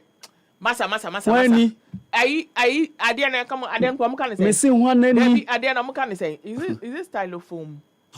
Ayi putisi e na mo de ahye ade ne side and side. One say putisi. Na say me hu bi da. And I to our 25 kg here, 25 here, 50 kg and a dame con. I cry now, Muyedu. This was because I was going to the gym. This is 2019. Exactly. I mean, say yes, Abba. Oh, this is 2019. Yes, Abba. And this is anytime I go to gym. This is me squat. I then away gym no ko. Me nyae. This is here me come on out to. Me can't go and lift. Way any old video way about 50 kg. Me say 50 kg. O kwa na mama o sa ade we say maso se sia. Me na me squeeze manum te say dey akwa no. Me say ehu anim. Wo wie ya o de cho so a wo hu me. Anytime bia me ko. Anytime you so. Me say what the two so ya wo hu me wo final bread and kaketu e bi no. Fati. E na wo stre. I say ya ehu anim. Tio 50 kg na hu no. 50 kg now 25 or 25 now. And this is my first start. Anytime I make gym bia me squat start any 50 kg. Neda me kon na me dey ask obi won say na say me ko ba ko bi ho me ye high boys na bia mo say na akokra be na on the oba e wa be 50 kg when on the squat any me squat levels any ti enye American ko na me tu any massa untumi go for 2019 na 2019 did you see me May 2019 me. Oh, 2019. Yes. 2019 and now new coach amoye eyi wa hai eyi. Na mo se mo ye 2016. Oh, that 2016. Oh yes. No. Debi. Between 2018 2019. 2019 am awo manye kito e wa ba. Me see 2019 hu me. 2019. And to me for 2019. Betoto. Ena meka se ene nyina me kwa ana me cho se ena wo kwa untumi nya masa okay so we there we say the evidence we have Tim me the evidence we have on Tim organize my me ni obi ba ye be call lifting na yes ti wo ni ba me ni obi ba be call lifting but still obi ka che say me udi machi a me ni obi ba e be call udi machi a me tu me ka 2019 enu ni 2019 from mom no move to so me fanto so from mom me show evidence o me kire me ka pe no mama receipt evidence wa but me person me dey to so Fam we me hu ye o kan mi hu ye. 2019. Me mama receipt. Fam bam beto 2025. Me dey. Wo koye 2025 so sia ya. Umu bebu. Ore Timothy kaka mi osuro me kura kokokoko. Na so Timothy on me nko jogging da. Me tu me kakra memre. Me na me sports prefect to St. Monica's girls. Eno enfiase. Me say me tu me kakra memre. Envie na 90 ahiasam na. Adaje na say eni ho.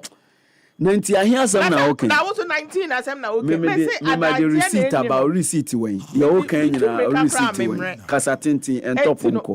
Where is your receipt? Where receipt when? Me see where dey betumi ato. Eni. Me tiawa 2025 me ne wo yenko lift. Yenko me dey na yenhwe. But simpacho we dey ma me ne fati ayi we wo eye Legon City Metrics Gym time no so na say me edit story na say my man ujane Saturday ye be call Legon ye me for wana Saturday me edit dey bia no Saturday ye call Legon enyase mo pese ye ya mo but still my fati day off mo pese ye Saturday me ba be fa wo me a ba so for me mu fi o no ma be fa ho ni ye call Legon so betimi dia me we dey ye ko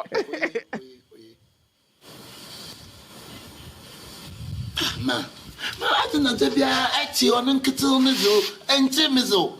Eh? To be a my on and Katunizo, but in Timizo. To be my Eberson Oracle. On an Abanama, only we are. I'm so there, it's him. I just, I get to many, Mammy Simeni, or for Semeni, meet them in Pepper Hero, Mepemenkani, Nayawani, or Prisoner, or see having a police for young Kobu, eh? Let a mood and idea say when he, a bayan po, see heavy days no night, or prisoner, the beer or Tisumo, who can or this on Toli, or don't sakana no one what to say Boboli, Shakwaso no one poli, a beleze, what in a crofony be Casam motion and one cabi, near canka heaven or mona moon could be. A higher choir who mean Casapi, Mamin Chasumanumu bon, Marimo Monini Kobi.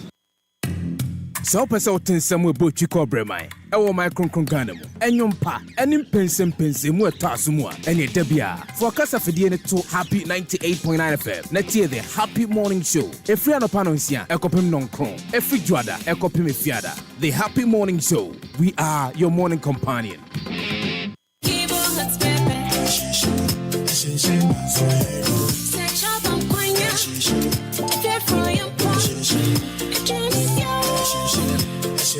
Spaghetti, noodles, fire shit down.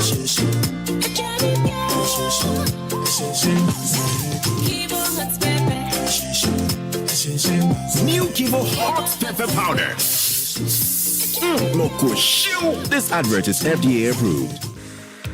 Etoda, wo kontimi do champagne pa, nanso wusike kura wo no. Na ye juice ene betumi ato. So pese wo kura mre kura sika na udwumadi a wudie, wonum a wonim dwumadi no. Etimi dima wo ewo bra bode emfidie a esefata edi dwumane dia. Ene ha ho kura. Isanze E-Productions. Ya be sort you out. Frey. So open studio and production equipment rental. Emfidie a ye di twasene ahodo nyina no. Ye betimi dibia famo. Corporate and social videography. Se wudu dwumabie a opese otwe egun homa so. Frey. TV commercials, se wo ton wo niema na pese amanfo ehunu e wa kasamfoni so. Frey. Documentaries, frey. Photography, any live streaming, se wo twamfoni kama pa. Anaze wo di dwumabie na pese brekro no mu a obi biara etimi hunu. Frey. Why nyom na pese oye nyom no ho akasamfoni a. Frey. Jingles, IVR, any voiceover production, Frey, short and long film, Frey. Yetetefon humanie 0242 755 323 ana 0302 254 858 ana se hwie kira kwan yewo Asylum Down ye ben Happy 98.9 FM. E-Productions, capture the moment.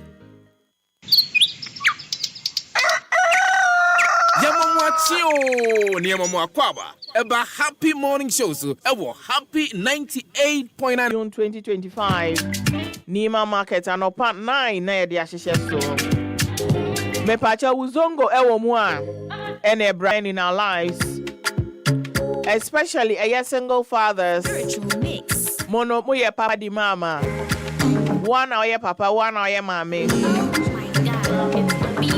Because ebia obana onene wo ye no oni ho She wanna roll one, smoke one thing. So and our fathers who have stepped up are from stepfathers. Girls like mine thing.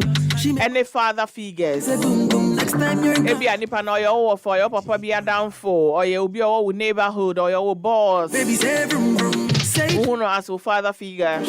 Shaka post, make Yeah, they a year special, a year program. take a picture. Papa, your hero. Eddie Brell. Take a picture. And so we want to hear your stories about the amazing fathers, father figures, single fathers, stepfathers. How much shape you a brabo? How we should more Becca say, your hero. You know the groove. Who knew I miss my boo? She make my we want to hear your stories. Where and yet and young to say the mama no. my boom boom hop on the Where we just want to hear your stories. cheese. Take a picture. Shaka post, make a see. Take a picture. Say Some brand here but could be a minim no. Shaka post. Or say a dear or the kind of papa and man the penny papa sempa. Shaka post. And he said no a brand and we debate to say 16, 17. Shaka post, make a see. Take a picture. And no prior and a Jude Siomu. She wanna roll one, smoke one. Omunyaka na pusani and papa etam no share nechi. But she say other girls like I didn't two Mirika call hospital no. say like say boom. No nim say papa was a hodin no. It's a bloom bloom. And you know he will never forget that. Hop on the wag. That is what makes ne papa a hero to him. Please take a picture. One so story no et is saying. Picture. Say cheese. Take a picture. Pacho, you share your stories with us. Take a picture. Uba recording voice notes. Take a picture. It's a story ya me kan. Take a picture. Now I can say we maybe na me yari na me di be 16 17. Take a picture. Na baby ana yete ne na kan ni ho. Me papa na ne ni efio. It's your mission ne chi to Mirika Echo Hospital. It's who record this story in this ana na. Omo pe professional drivers any omo aye adwuma. Ewo company no emu. Enti omo say happy FM for ye momo de infantry dwama obi ante.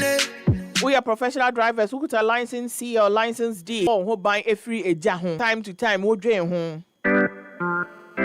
Mic check 1 2. Me pacho 0551563916055657278. Hello, good morning. Honorable. Yes. What is your greatest fear? So what is your greatest fear? Yes.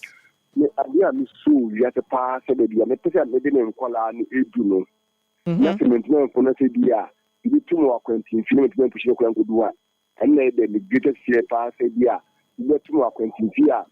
So that I may new year in Kwanzaa Nation Muslim from the years who will be and the end of the habit because you can say you can't afford the abdomen. We will take this and push you to the highest level here. Even at all. So when you put now, omitting wading, abom bra, over one into Ubusu, and after Omin train Ubimwa. And then the Master man say, my man, I will feel push you up because I need to put that domain because no back or a doctor, medicine, 6 years. Can you abre? Fatty, and yet better, and yet better. And a back also a lap tech. And I'm one next would be, and the last one on the top of the law, you only go to Seka, who all call from one. You do a Dutch and send within the year on the dynamic. Fishing quite action and mobile or man who barrier by the floor man can and some fat. You got for the floor abdomen. The today I'm suffered and I'm at the show, and show be a and then the biggest be a clock and to be a quite a drawback because for the new you got a purely bit national for the money. You. Hello, good morning. Good morning. FATI Shaibu-ALI. Yes. Idi, what is your greatest fear? Greatest fear, love. Would you mean so, manana? Ose. And remember, greatest fear, love, your dog.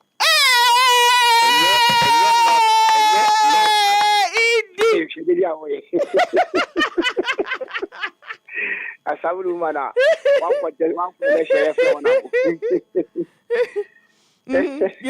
greatest fear. They can't love a general. Okay. Share what they would double share the bimu. Send a year NDC, a dear do I share NDC mo. Would be would double share the pamu. And the penny disappointed, Brandina, sir. We share Minia and Amakosia. or can be or in the Maidua. Be a steady or a driver. Like I said, the idea the money doing now on bear will be as one baby which me up on home. Now, ordinary will do. Said, yeah, we be or say, Unya or the papa womb. And say, oh, you or ever should be so we elevating any amount. At the end, you know. Hello? Meet you. Hello? Meet you, Edie. And at the end, you know, say, Salo, now, my life now miserable. Good one, I say, woman, number crew, maybe I know the dog was shed them, and I said, them and the dog was shed by me. Now, at the end, I could get a now, yet the eye. And I say, or New York was sharing this one out, New York was shedding the music, and or not crowd door at the end. The Yako weather, and then left me now, I am miserable. Yeah, I am miserable. My greatest fear, yeah, low. Means to me that say, hello, good morning. Catch all our radio, ne? Yes. Brow, Nyabutre, mammy. Now they way sounds when you're and China me buefu. Why am I in China? I feel Papa. Near Mistro Amempe, our my brabo minister. Nema ebidimi hamo. Oh, okay. Yes. Because baby a me menu. Me expectation is say me disabi me bre. Ede o hawa ma fomu nyina no. The best support me ma. No me push you. Said ye baby a menu no. Ombetimi atraho. It adia mi suro se me ma. Ebe disappoint me na mem ni so ade unu ema wo mo no. Emem. Ade ha me pa eno no. Great. Mami che hadia hawa. Yeah, that's it. Hello, good morning. Good morning, Honorable FATI Shaibu-Ali. Me that say good morning. Me pacho from me brighter me kata free abuso kan. Yentie we. Who greatest fear anything? Eno no pe nyame enhrawo. Me ntia courage no nefaku ewo TBC obojuma o papa. Any Honorable Alaji ya fondo enano pe bi o di anyame enka no. We get to see a pie we are see a meeting. Say, Yare Bonnie Bia and Chimney. Okay. Yarea. Ebia, Yenchini Sasa Yariano. Titruna is a try any stroke Yariano. Okay. May a beer and Chimney in the bush and member. Okay. Only me free Samuel because if you are said it is all on there. They are obedient. Say Yare bet you. Now I can wash them. Maybe all cry, just a pijao. Honorable FATI, Yare dear, my Yare and you be a oh, yes, me that's it. Menso me that say hello, good morning. Hi, good morning. Yes, your name and baby Alfrefi. Okay, so my name is Edward. I'm calling from Adenta. Okay. What is your greatest fear? My greatest fear, that's a big question. My greatest fear is to not being able to be by my mother when she's sick and when she's old. Wow. And the fact that I'll lose my mother one day, that's my greatest fear. Wow. Yes, to the extent that I traveled, but unfortunately, I didn't have the document to stay in the country. I could have stayed, but I didn't know how long it would take. So because of that, I didn't want to risk it. I had to come back home to work in Ghana. Wow. That is my greatest fear. Yankopon enka ho na oma me entina se enche. Yeah, that's it. So free, yeah. Me pacho anope no questions aye bisa and they say what is your greatest fear in life? Then and I would dream ho a ema wo yem e show wakoma to 055-1563-916 0555-657278. Hello, good morning. Patinya mi asum je enka wano. Enka won so. Within the road spin of the airways, me wash my labana. Yentio. Many of us say, Ibrahim Mahama, Tano Mami, why catching a senior mention of the day. Why? You. Me that say. And many of us say, a dear me wa me sia, and mammy yemushimi, me Jung say, Ebia said you, minim diabet to me, so minim be a mepo, and they some like Madame for be a mate to say.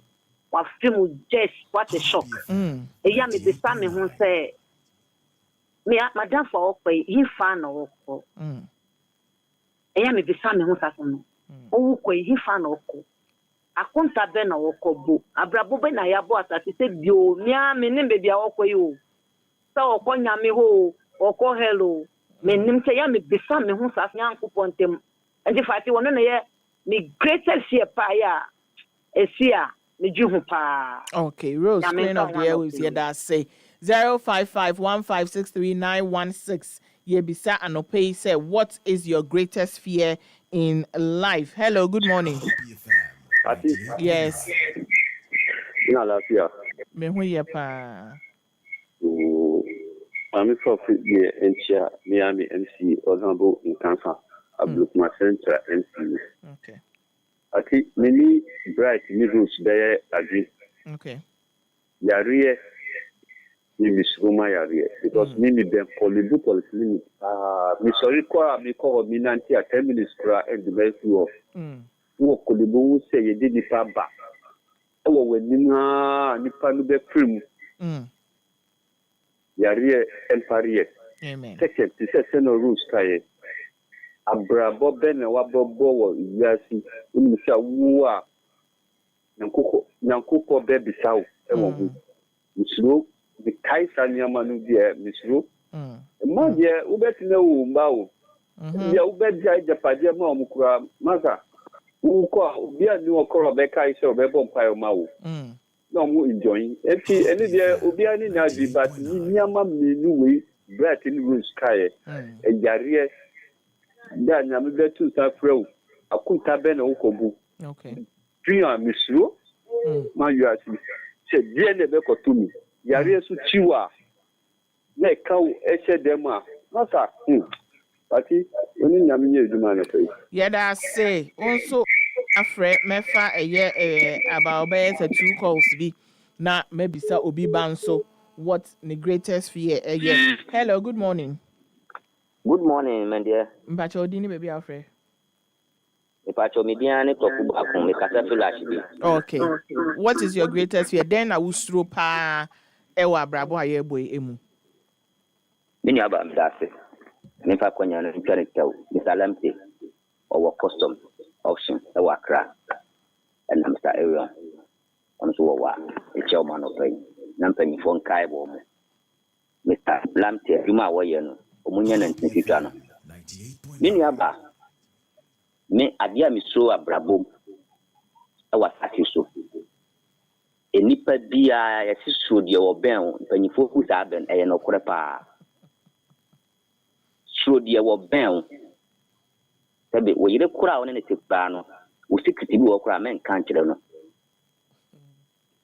adentina edru emra wo banka watisi aye no bade na sebi yesi yefri bi ho ahwanchene odi gun kakra 3 years 4 years obon se wo yefri mu ne manyina asake esai adentina wo yesa ade adwen ben wo enso sa wo menwo a anko betima di sabone no nti nipa wo ho studio ben no no betimi am ye nyaw so bi be ye wa yesa nipa no nipa nye yo ye no man pipi vonye no tikro mu a omunya Ghana for ombe di ATS oboni omodi yai and yanka politics asem ewa ha ye bisao what is your greatest fear in life mefa final 2 calls na fe no ye de eno AC na yaba back to studio.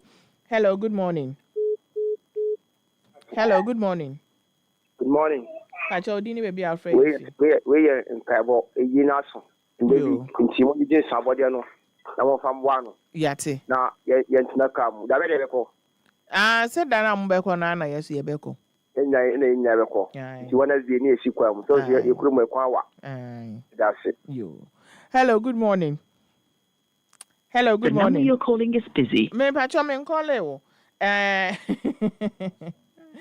Yan fancy say obia emfre bi mu a yedi ebesi ha na afe no okay me final caller now aba. Hello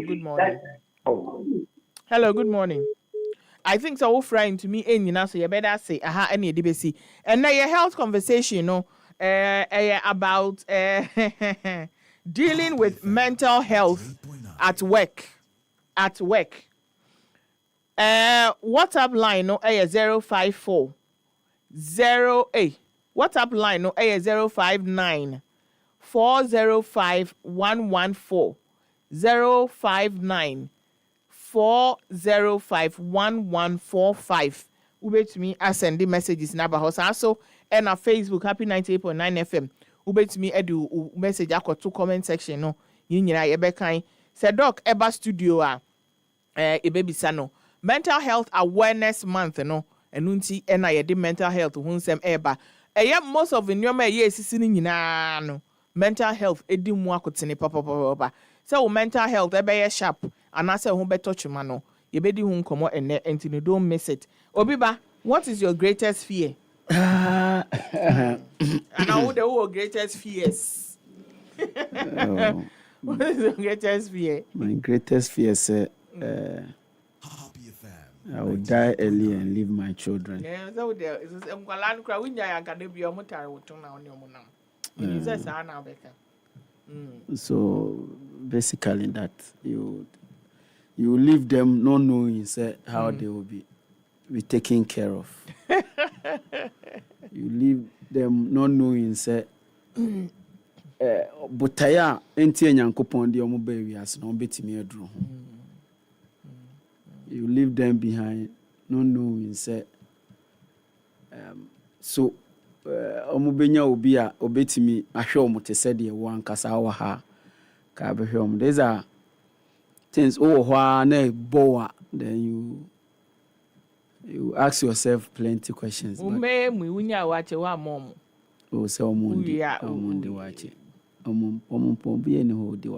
Isaac, what is your greatest fear? Because Father's Day cry no na no to your crop I can be actually. It's say what is your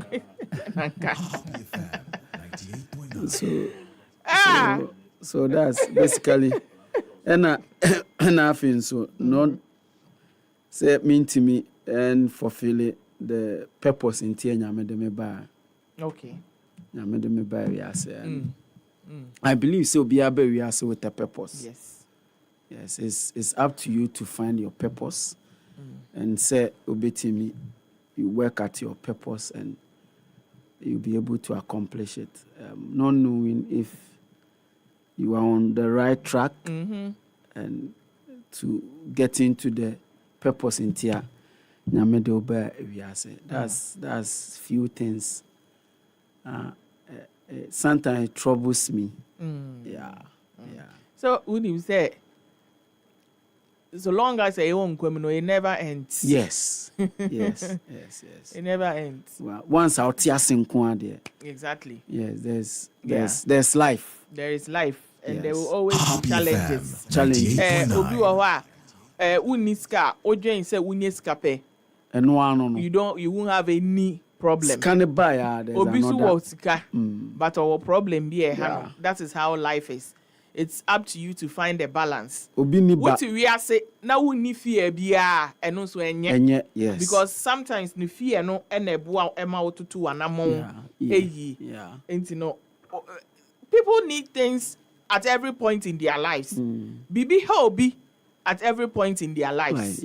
And you know do not think say your own kwa obi anywhere only bibia ehano.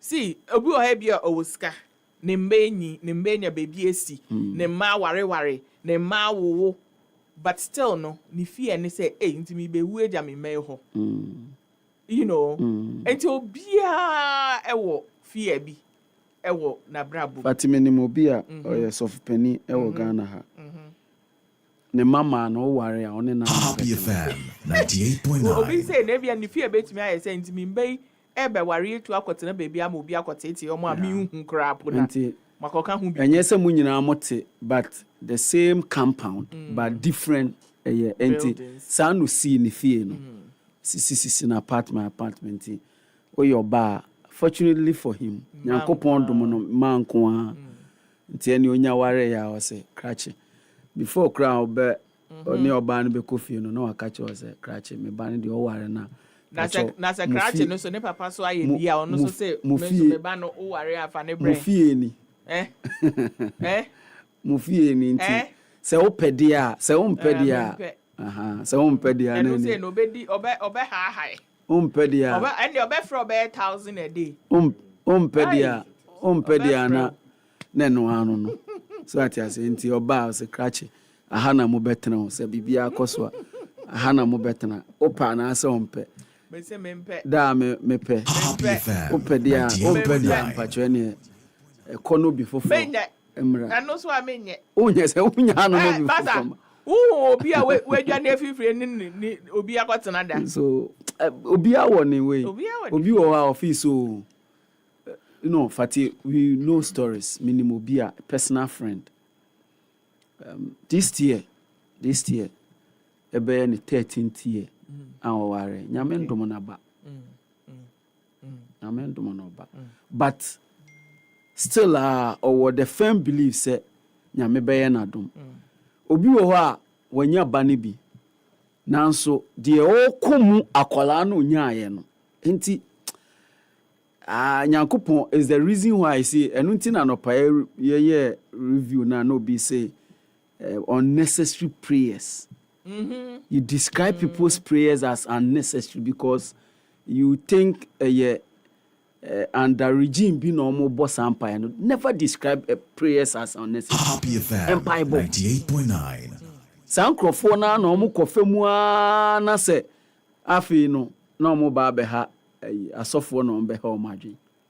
Aike mo na afi no be na bompaye mame those things because me who stories or see you media ye wo meto asori mu nanso me kone nam ya afi na maba. When they come with all sort of problems, all sort of issues.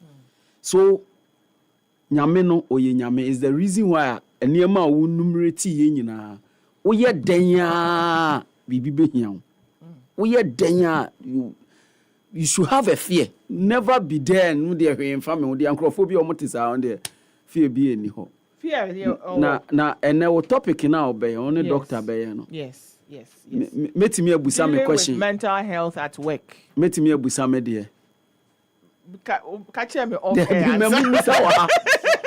mami musa me ba cho doctor ba abusa na mami me na off air me for we press conference me president of the United States of America and I'm in Ramaphosa Asia nti bibia family I don't know question. The question is say office may you wait from Obiba me see me question answer Obiba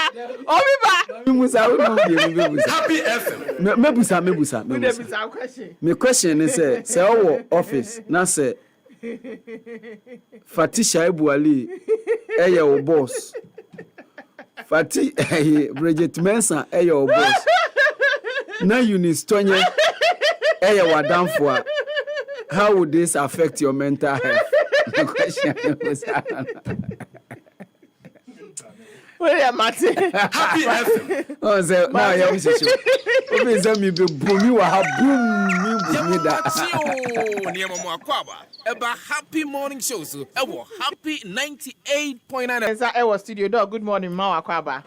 Me je so. Yo. Nti me fa konya so na ma church efu nyina so. Na for mental health authority Adamasi some mo ye konya. See meka mental health ho asema no pe. Yo that's so say waba na senior topic no etie no edwuma mu asem na your mental health na your beka relationship ben na ebetumi awo edwuma mu ene obi mental health ho na ebebisa say what are some of the common mental health issues eba na edwuma semu a etumi edeba.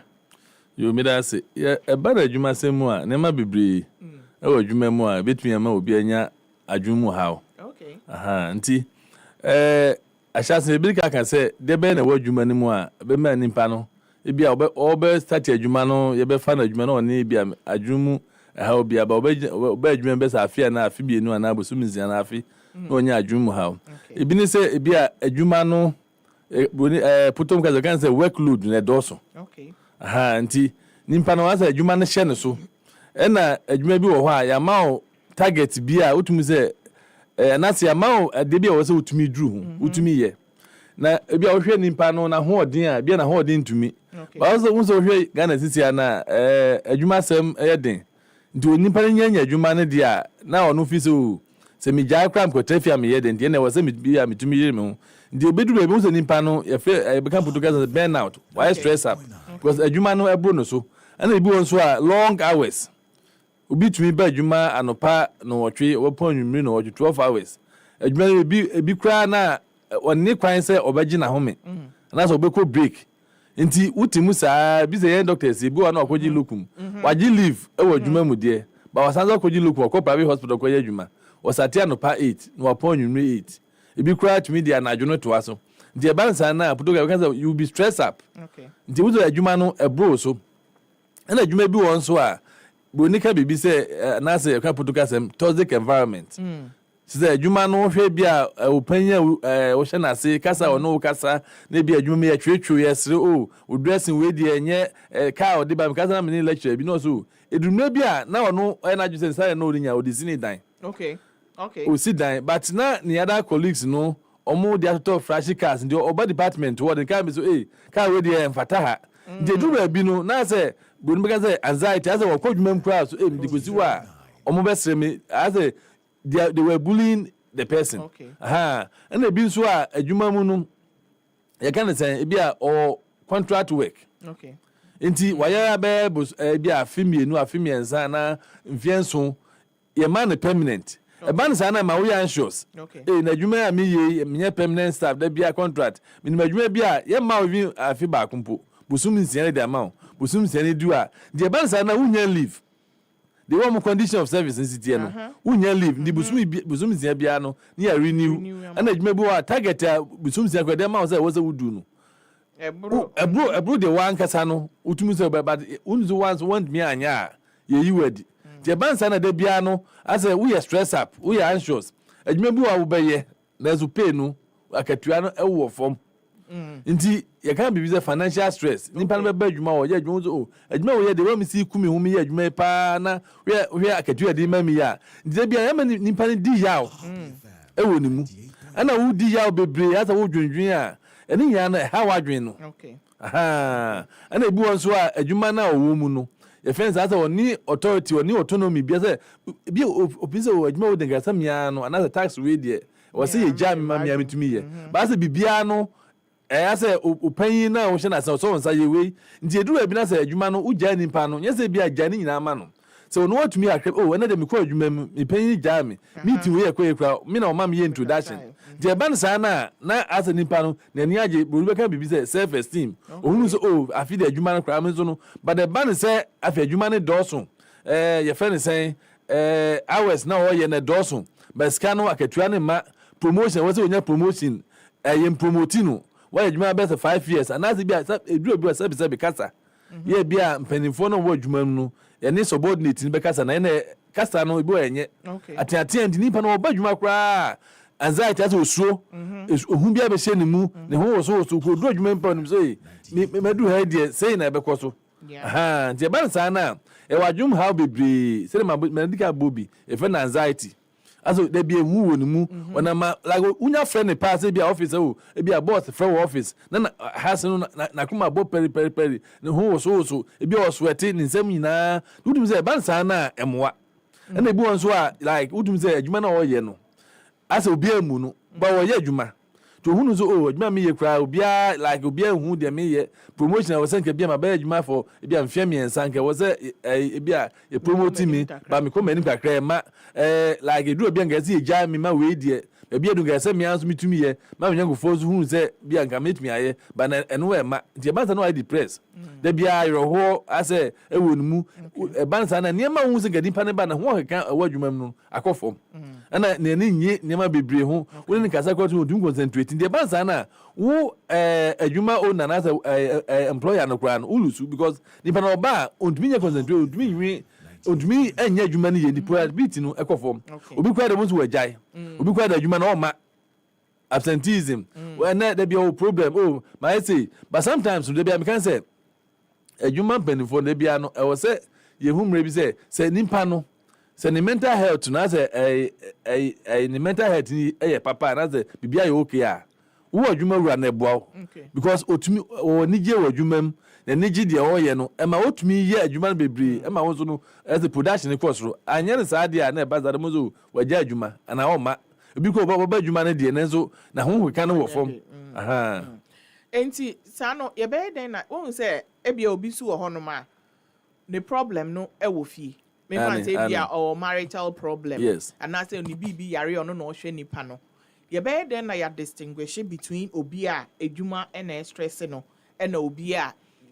ni private issues and stress no e wo enti puto say you bibi say work life boundary aha enti no da bia me ka say oba adwuma ma na bibia ha wa e wo say wuyi wuyem na wo ye adwuma say adwuma no waba upo adwuma na wapon duko du fia ebia woni wabusuafo na oyire no ma eno ye ada issue ba ye mu bebre na ye hu yentimi ntwa san bi nto se we ye adwuma we ye ebia efie nti ebi otumi di adwuma free fie esa adwuma free free nema free adwuma esa de ko fie ko ye je ba ne sa na ye fene say went me amwa wo ana ebi won so de be am kan say wo problem wo fie a wo de ba adwuma ma ha nti obi ko obi hu say wo ba no hwe na bia adwuma mu bibia okay nti wo manager na HR wo na adwuma na oye na no na oye ye ma na adwuma bia esosene no anase bibia ha no but wo hwe nimpa no aho keka na bia akofo ma say wo tu hu ni ntema ye will be busy say ye friend say employee assistance program EAP yang nanga say adwuma bia omunye companies bia nya binti ni bebu obekọ no o kan how bia say nti normally no bia o counselor ho a otie damu nsem ni nyina but no de bia ye kan say confidential o me kan kire adwuma mfo because obi o be kan wasem ufie asem bia o kan HR and the manager bia say ni nti me so ma me na miensa na otwekra na me fan solve a udi agra wasem no obi o dwuma ho nyina beti aha but employee assistance program ne de e bia cancer na say head professional bia o a nti de how no o ka kire no na afi e bia o ma wa kwanche say nti nobody me ni HR na gaza say nimpa we ya ba nsem say na bia on kan nyina ncho ba me fi say bia ye ma no 1 week na ye ma no na otwe menu na otwe baako ye ma no bia na adwuma no kra no e bia hours no se betumi a bia ye nsesem kakra ma no se bia oba adwuma 9 na oba adwuma 8 oba 7:30 nti yenye ne 9 ma no so data no bia odi nipa beko hospital a otumi di akọ ana se bia ye be na pontem kakra se bia obi ho a wawo na ye fene se oni obi obehwe akra no ofie se nyi school no de be kontem a ebi obepon no na school ni so apon se kofa akra no but edru maybe managers no HR ye hwe no ye say wo se dwuma na wo so wo e ba ne sa na nimpa no bia o dwuma mu de enso adwen na odi ba dwuma no ene ho aha nti da bia me ka say ibetumi ya nke be ya bia utumi hu so no we de yenye ne sei nimpa no na ye ne anso ye ka ho say wo as a worker no se bibi ha wa wo se utumi e bia uhu obi a ogini di e wa dwuma no bia ebetumi abasa ye onyanko betumi abasa ye HR betumi as manager na bia manager say na bia me fam na de be ya say bia wudi o problem be fifie dia ba adwuma e ba sa na ese adwuma productivity no e kofom bia be ba sa na obi uzu kwa heels ye nya na wo say adwuma we wonya dia ma ye we media ma ye ma fam dia na majai e bia teamwork but utumi hu say we e bia me obi uzu be kan yo say marital problem da na say bibi ofie obi yare ono ohwe no ohwe bia the way yare nsi kwara nipa na bia financially difficult but what me abadwuma bia mbotumi abombo sia sikakra mam dia so bia msare ba eno nyina no so me hu say HR na manager no utumi na human resource manager utumi ya eboa weka no ama na dwum da ho fa ma utumi ya dwuma ma no so eboa okay ubobo so say bia workload aketua ho nsem relationship between supervisors anyway no etumi ema obi enya mental health issues from baby ufi bay as a psychiatrist no Ubetimi achem say e Ghana ha no. What are some of the common enyoma we dwuma mu a etumi taping nkofo off? Enti one of the common enyoma no be say be harassment. Okay. It can be sexual harassment. It be also when adwuma foforo e be a panyin bi wom eno nye odo oba na be ma but Ghana any kind sexual harassment feel so oba nkwa yes. And I be also to say when adwuma no all right but say them kind stress na doso. E be adwuma no ya man boni be kan say na say puto be say deadline very short. Okay. Nti nipa no se na ho din entumi ebi wa na say skill na omohwe say wose wonya ebi wa man ko training because ebi e man adwuma na expect so obi of university and oba foforo owe national service but they wo hwehwe na ebi onya but some of the companies bi wa e do be ko training ama ye hu the ethics of the company say why na masity nti kana na be no ye ana me can say toxic work environment no say obi ho me ma me oba sister bi oba no so kan so doctor why didn't worry all right nikuso won't say for the past month no na kwase watwe ho afi nyankufom adwuma kram o fe nam so otum so ba adwuma but why din nti ebi se no so why adwuma be 5 years ye mane ko school waba o hwe ne colleagues na omo no me adwuma ni nyina obi akọ promotion ono kwa de say promotion no ye mfa ma no ana adwuma so de wo se wo ye no target om di mani nyina no otumi edu anasa is able to meet the band is na no I depressed nti edu bia on say nimpa so bia panyin bi wo ha bia obisa wade bi wanye anasa o wadwumpo bi different nti ohu za onya na watra o promotion ni so nti ebu okwa efi district na akwa region efi district nkwa na akwa region edu regional enko national so just obe to escape just obe say tie no nyina ka ho ma wo say adwuma mu no nipa na ye de but brewu na stress is one of the key things are be na stress am do bit me but doctor my stress we dey am if say mama bia 2 days off and I say like a man for break especially be o ware or ma say adwuma e ka ho nti wo hwe ni nyina but yem bebre na ya managers no ne HR for no de ye hwe say so adwuma na wo say wo ba aban tua oka na as a company ni tua oka nti e wo say wo ye but se nipa no utumi ehunu de wo say utumi ye na akura dan na management de bia me kan say adwene bibia fine oba wo yi ni yem ye adwuma but se enye fine de ande wa so no wo say nipa na bade but adwuma no enkoso na is there a case where ebia your mental health mu de ro ni ade anti obi betumi afa ho ede bronya are akoko say nipa no ebia owo bibi fufuro a opese okoye ane but because yaka say mental health as a manager no e was so say nipa nika say I need days off because ebia ma adwen agba frame ni ade ode be ma no me ode kotwa ni bibi wo baabi ye be den na ya find the balance ye be that say nti no me bi ni ye me fi say company bia mu no anasa adwuma bia mu HR ne managers no ebeduru me bi mu makwan me bi omo kwa na omo nya training bi about mental health awareness if you say bia nimpa no wampo no bia o meka ba o hwe ne ye bia o de na di adwuma ni mu a otuzo bia nimpa no ontesa na bia e fe ne sen nema bi bia afi o madwuma un say mu hia kra ye group o mabi ana obetna ho onkasa di wa obehu ana bi wo sabi wo di ntra and the manema mental health expert wo na nya assessment obi tumi ba me kai so bi no so police adwuma ono atwe is an agent as we jai because we tu kwan okay and I do be 2 years akwantu na amaso nti na oba back abeka che say o pekrata bi afiri oda ko police service na e bia o ma adwuma na o resign time o resign ye no kra no na adwum yare nti na man resign ye to buy any di goma na me ka che na me pen ba gwam so boss me de me ma adwum say na me fi say bibia ha no okay but won so ne nkasa do ne kasa no bia say krachi sabi ye ne ha ne so nsemfo so nti bi o yes nipa no say wan so as a manager no yes wo managerial skills say nipa bi o asan ko be kan wo tutu na no mienu say no asa wo the be first time no wo be obotua ma na kwanya so okay me ma obi a bi a na miensa na but wo do want to do for bo say oh say next time can say oh call mental health expert o mu assessment ni bi enfa medical report mrem ti be break me ba but then we dey no enya dia ye de ma omo because be mekan so the way dey friend be can be say face psychosis obey tuma niam bi say omo wo prison ni ade no obi court no akwa niam bi na judge so dey waye dey e bia fa ko psychiatric hospital ni assessment otumi ba me assessment hu say no ye ko ma judge ni say bibia anim obi so tumi ba ampa me hu say oh dey waye dey say daddy say be wadwum yare nti say bia any kan treat nansa na da bia no de na man ye din ni say o say nimpa bia o ka say Sagare hospital pe ana ye twi ka sa no ne Ghana for ne ye wadwum say oh say ukokwa na ho to wa say be da so wum e ka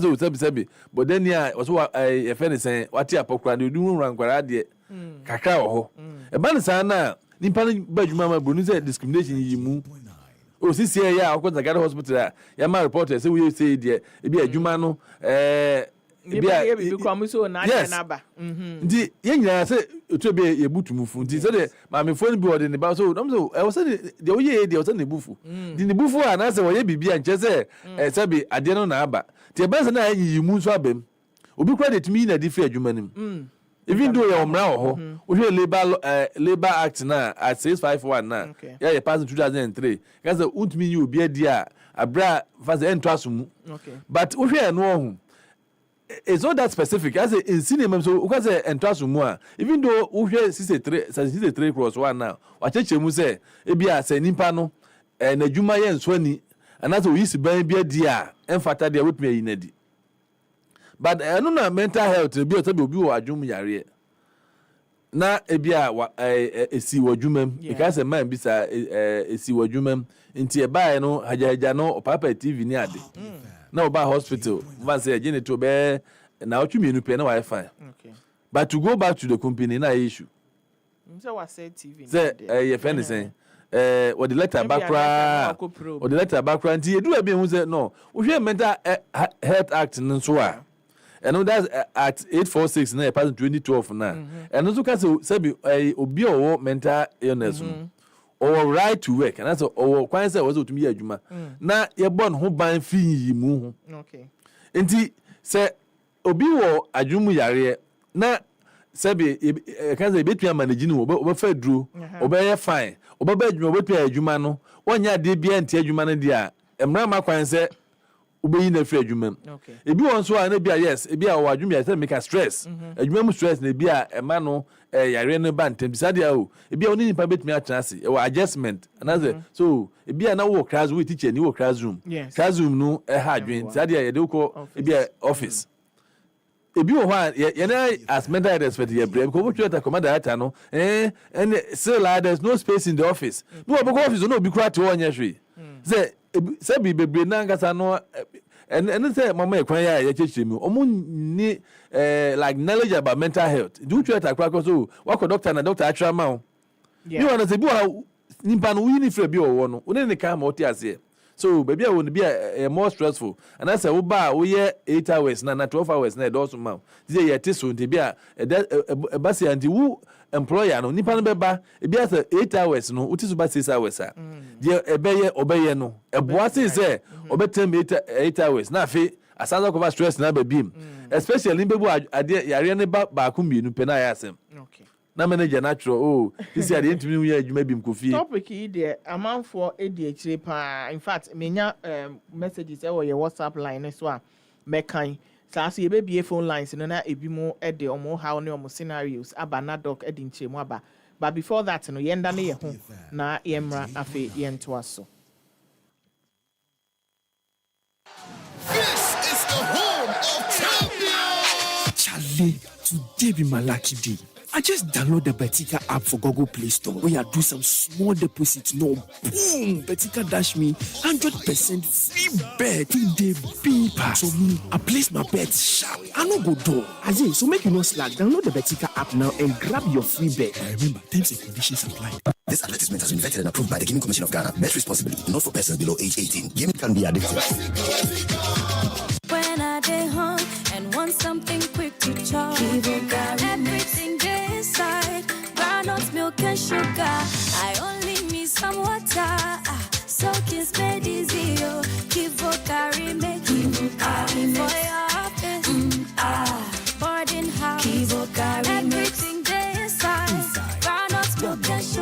soup. Kivo 4-in-1 Gary Mix. Soakings are easy. This advert is FDA approved. You just got added to the GoTV Best Football Friends chat group. Let's go! Final. It's finals time, and all the biggest players are in it to win it. Catch every Premier League, La Liga, Serie A, Champions League, FA Cup, Europa League, Conference League. To cut the long voice note short, you know who'll be there for you when you need to watch the finals. Final. Stay connected to catch all the biggest football finals with your best football friend. GoTV. Love it. So person ten samwe bo twiko bremai e wo my kronkron Ghana mu enwompa enim pensem mu etaso a ene da bia for kasa fidie ne to Happy 98.9 FM na tie the Happy Morning Show efri anopa no nsia ekopem nonkron efri juada ekopem efiada. The Happy Morning Show, we are your morning companion. Your morning companion is back on your air waves, and anopino your conversation dealing with mental health at work. Dr. Robert is a psychiatrist, Accra Psychiatric Hospital. And I komo ya bobo baby so se unya NTA ya asembe na esi. Unya NTA ya ndia na emraso se we do video no ebeto ha because enche ye baby phone lines no na wo questions we bisa. So and your WhatsApp line no I activated 0594051145. Ubet me send you message no ewo ho. Ya be menya messages kakra but me bisa doc answer ya call messages no so say as an individual obi a we edwumem. Enwema ben na wo say one kasa so wo ye to protect one kasa wo mental health. You me that say the kind say wo edwumem no say adwuma no bre wo mu say wo say wo je wa ho wo ye adwuma no e bia there breaks e wo say ukọ ahomjim e ban say leave yen bebre tun wo adwuma yen ko leave da e bedu leave time na bia manager na ba ukọ de enya obi nsi wa na nti ade na e betu awoka e ban sa na ase wo be adwuma afimu ni nyina wo go leave edura bia say be obi a wo akra stress traffic ne ade wo de fimu je 1 week pe na fako be a voter region fako be any place there's a resort there, you sit there, you relax. Well, but now utumu say you can say ahomiji utumu say what can be bia fine.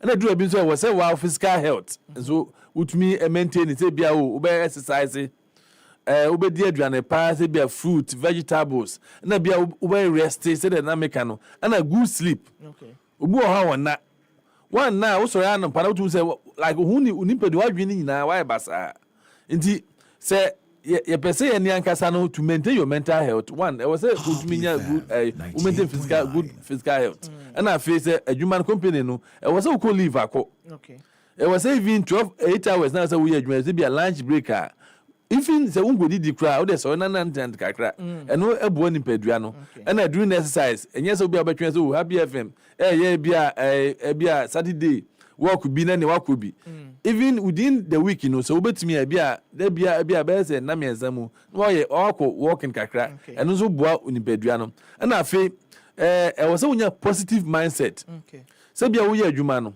enye da bia na bia o manager bebo obaso ba wa ma tax bi say was say wo ye watimi aye to do feel so ene ye ma me say you can say me na me ye bia closing ceremony me na menka na closing prayer me kan ye no bibia ye fine eba ne sa na one kasa no motivate you and improve self confidence and self esteem and once you to achieve ade bia wo adwuma mu so was say utumi so I praise something little that you have been able to do. I praise I've done well. Maybe my target say by March. I was say my listenership I could say me to me my idea. Somebody can cry more about so I'll be able to share to be but to be and answer what some nice food be got baby what is my idea about sana eboa. And I feel your friend is saying a drew baby I was say we nimpa like munkuta die kasa ni unum say dey nimpa dey bia obi befomo adwuma mu obi ka se mebe ya oya ba nyenya na ode be se omu ebi was like events that utugu and wonya proper work life balance so the make no so wo adwuma ma wo yi so wo yi adwuma nyina me doctor ba go kan say me free adwuma ma say enye emergency a men frɛ me about adwuma me pon amapon mo fia me ne me kwara ne mabusuafo de ye nti memfa adwuma mu how that dream was as a fan coffee. A banana am wow. So we university and most of them professors also the PhD thesis. Or poor mad about Oko Nicola crack on the pump because so like and that is the word you remember. The banana am what Your questions need to Mary did be now no what the emu aba. Okay, Nipe you want funny dian can or say please, I saw this flyer and I would love to send it. Okay. Comment and say I have a boss who always finds a way to blame me for his mistakes. I am not his PA. He doesn't have one. Yet he blames me when he misses deadlines.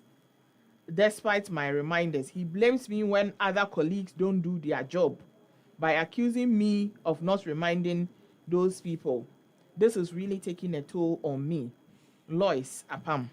A very good. It is a practical situation. You can't want some. A band is here. It will be you have to find a very nice way. Okay. Maybe I say Nimpebia or da or because in a good mood. Maybe wait me at how only like I say be a boss. Be a maybe like be a say be a me feel say be a me try my best. But be a so who say maybe a meet me aye. So you throw back to the person say oh they be no fit meet me aye be a man obi me to deadline near de no. And I say but me afa obi a we ne nyanko pa. And I say be a adwuma ho no ofi say ono ni no e kan na be so de be a na maybe ho and I say blame be ho ya. Sometimes I say the trust on him in the church. Okay. Inti be a hame. But yes I bufu so. But on ones who say be a psychologically affecting, and sometimes you have to come and see head expert. You have to come and see maybe a psychologist. Okay. Inti I don't know they teach you coping mechanism because there are a lot of stresses. Okay. If you don't know how to cope with the stress, it takes a toll on you. Okay. Ti never be better just oh it be a one will be what you can be now like they say adia say be a jam one who will be born in Chino. Come the one who put like never be obey but obo nego so say the okay and you na unye ni p and obi munyamu adwumam e bia wo de 2 years side there. I say Kino or say I have not been paid for 3 months and the company does not seem to be doing anything about it. Apart from calling meetings to tell staff that times are hard.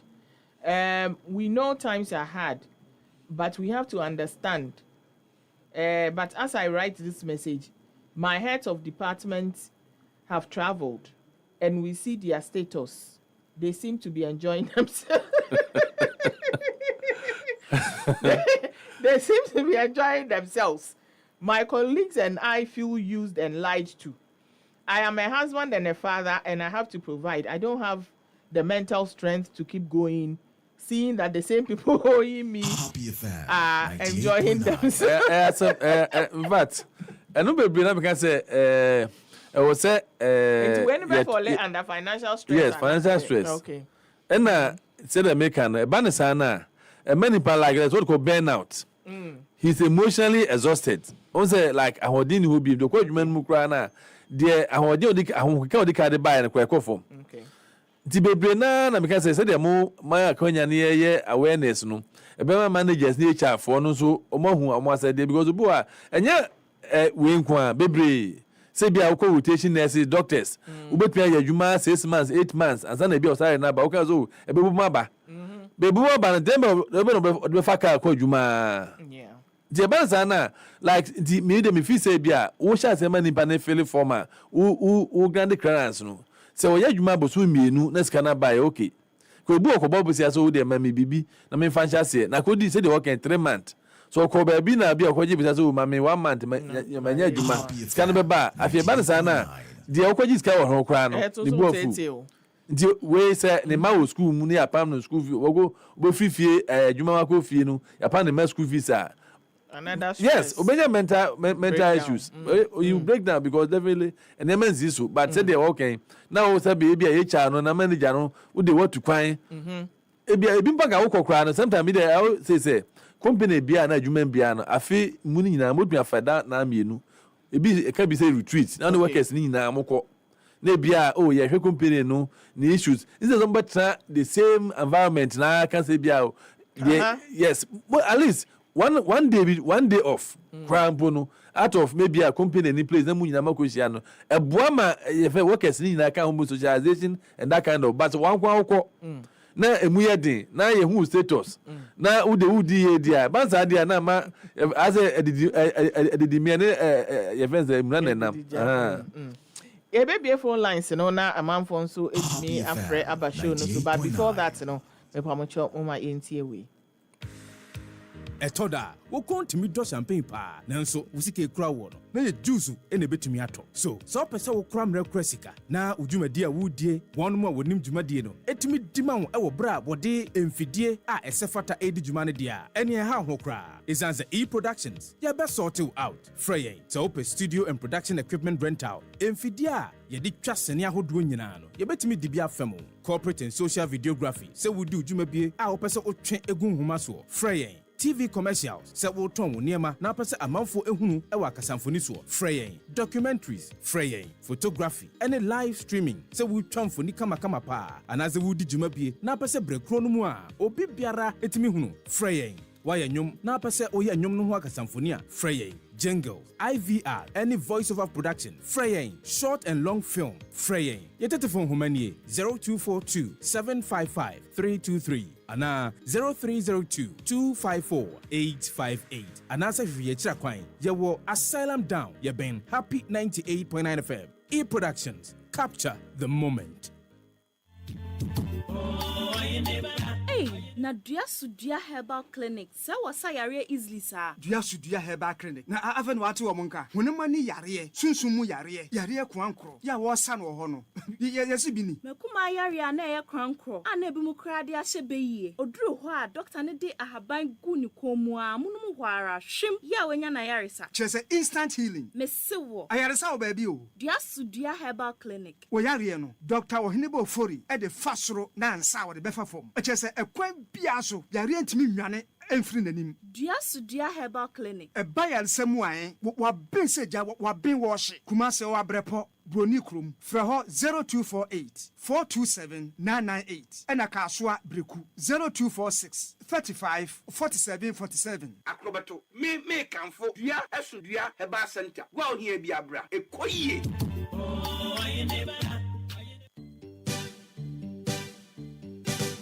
Bernasio Bia, Okiapanga Man Homerso, Honorable Samia Uku, MP, Capenda constituency, or known and Nam no Fear Marketabu, Fear Marketaba, Mimene Bay, 24th May, a one monochrome capim, a ho, no Fear Market Jimedi, Ecos, Fear Marketa, or one Benyao Bayero, Benyao Banchi, Brode, Mancani, Tomatoes, Garden, Ex Contumre, Jenny, Melco, Mo, a bro, beans, Benjamin Ebi, Penamonoswa, fresh meat, poncho beef, Umkuko, say a live bets and Zwa, Nini Ebi, smoke fish na ubenya nyina bi ave mu amudi haban say green leaves in your day mu nyina mo sabe kan bi say kwadu akutu pineapple fruits ni nyina bi dia nyina bro fie market ne bono so da form ubedu fie market so say samino ne wadu gwaro wadu radio detergent cooking oil spices toiletries biara gwabiara mu asesa wonsa ke bi di ko ofin benya bi fie market ne bono so de da form ye mo bi biara me fa bono nya bo pe da bi enu ntibono eye bo da form ye mani pe bi so meton koton da bi Ovia marketing na abeto bia no e we awde munsem amode abedan ye nyina yeso eredi hudwuma e wo fie market wo de wo mabanzo a e wo playground so mamofra wo bidi agur mra wo reton wade mra wo so di ugwa fere wadamfo ye fere wonua e yo fie market e ye memene de rebei 24th May 2025 anopa no nsia na wo gina monokrom o fie market is our market, our prices, our community. PR Happy FM. Mental Health Awareness Month and yegusu aye twetwe ehun enkomo a message back about there and what de atiabu mama ne probably say last year I had a difficult year. My boss gave me 2 days to rest and go to the hospital, and he allows me extra days as and when it's needed for checkups. You know, I want to thank my boss, me Modi. And the boss that's why I did. To mama no. And Tijani so they about say my supervisor keeps bringing up extra work or long meetings when it is time for me to go home. He spends all the time during the day getting his deliverables done and decides to keep up at work to meet us over our own deliverables. Please, I want to use your platform to tell my supervisor and other bosses who behave this way to stop it. We know that you intentionally keep us at work till late. We are just silent and looking for work elsewhere. But while we search, our mental health is in trouble. But I think say the all can. It drew baby a ni na no. Kasa. You can find a nice way. No any boss no. Maybe I think almost will be a say. If you are nimpa bi wo as a opening pass, there be so nimpa on the but. Ono se bia obepon bia wo car o si ma wo du fi o hwa kra ha bia oba afi no obefa car ko du hia o du a anti e balance na se wo so hwe se bia se bi nipa na no o mi adwuma ana nipa no se bi obia ni mental health like how we cope with stress is different obi wa ade ha no obi won so ade kakra bi na breaking it down anti ehu ni nyina sa na eboa ma ehu even though bia omu nyina ye staff o staff ba unim ekwan ya na obi abefa so na bi nso e say wo ye fair no ma do work and so once bi wo ye fair otuti obi but uni say otuti obi different and answers from ko a although utum chechire ma other ones obi a o say say onka ni nyina bo onka de wo mu nyina akra o bia obi a committee ne bia o e wa man for mo bia issue na problem nti no company no policy wo ho a bia say ni ye no e banza na no bia anya ntiase. Okay. Phone lines no 0551563916 and 0555657278. Ubetumi afre na enkoma ye twetwe mental health at work. Wo asem bia opese obisa na say wo bibia opese wo kan na doc e wo studio ha we ano ama yen 0551563916 and 0555657278. Membisa doc two questions na yemfa enkomo twetwe no Mary yes say obi amfra amfa ne de amma. How do we cope with enyoma ebetumi cause stress and depression ewo yeso? Me da say nti de di kan say de na make say I was say yenya positive mindset. Okay. And Mr. Obi aba homane so. Hello, good morning. Good morning. Me pacho embo udin ka wasem. Okay. A friend say komo ayeji about ejuma no. Ye best me woni say on say ye we ejuma bi a ye de body nyina na ye. The car body nyina I say ye ma aye wo into construction. See esa anko for we no. Em say limited age then and also if the judge said mawi. Because what me who will be over 50, 60, let's still obusu extra concrete. A concrete ejuma. In the office at your there, waiting near the 70 crutch control. But here is what Swanyama, a bopping car here, the age then, and the right say nipa, and Kawunya would be just Mawi. Yeah, that's it. Wishing me bano happy birthday, and then the birthday or school or show this year. Yeah, that's a happy birthday to Obano. Dog. Me feel say ni ya nimpa no wo hwe wa ho odin first ana ebi wo ho a unsa brabo no na edin ebi a wo nya adwuma ntem ana se mfonso bi ba baabi tie no nyina ebeka ho se aba adwuma no kra kan se bia odi 60 years a na wo hwe nimpa no ho odin a odi 60 years ana so odi mfie de osia de ko na adwen no kra no the way a ana sa ho odin no ani ho kese nti ubedi be 60 pa na afi so concrete na wo yadwuma eno de na yedin ba obi wo anti one na wo behwe se o ebi amadu no ebi a wo se ahodin ni ho wo se megima home abanjuma kwa se de wo kan se bi a pen churchro no ye ni nyina ebi obedi 65 de you condition of dementia na ni uwie fi niema like say the way na officer abantim 30 years mfie aduasa na aduana na otumi ye niema na otumi ye te bi okra 60 years no kwa oni you voluntary retirement we di 50 na o say bia mejai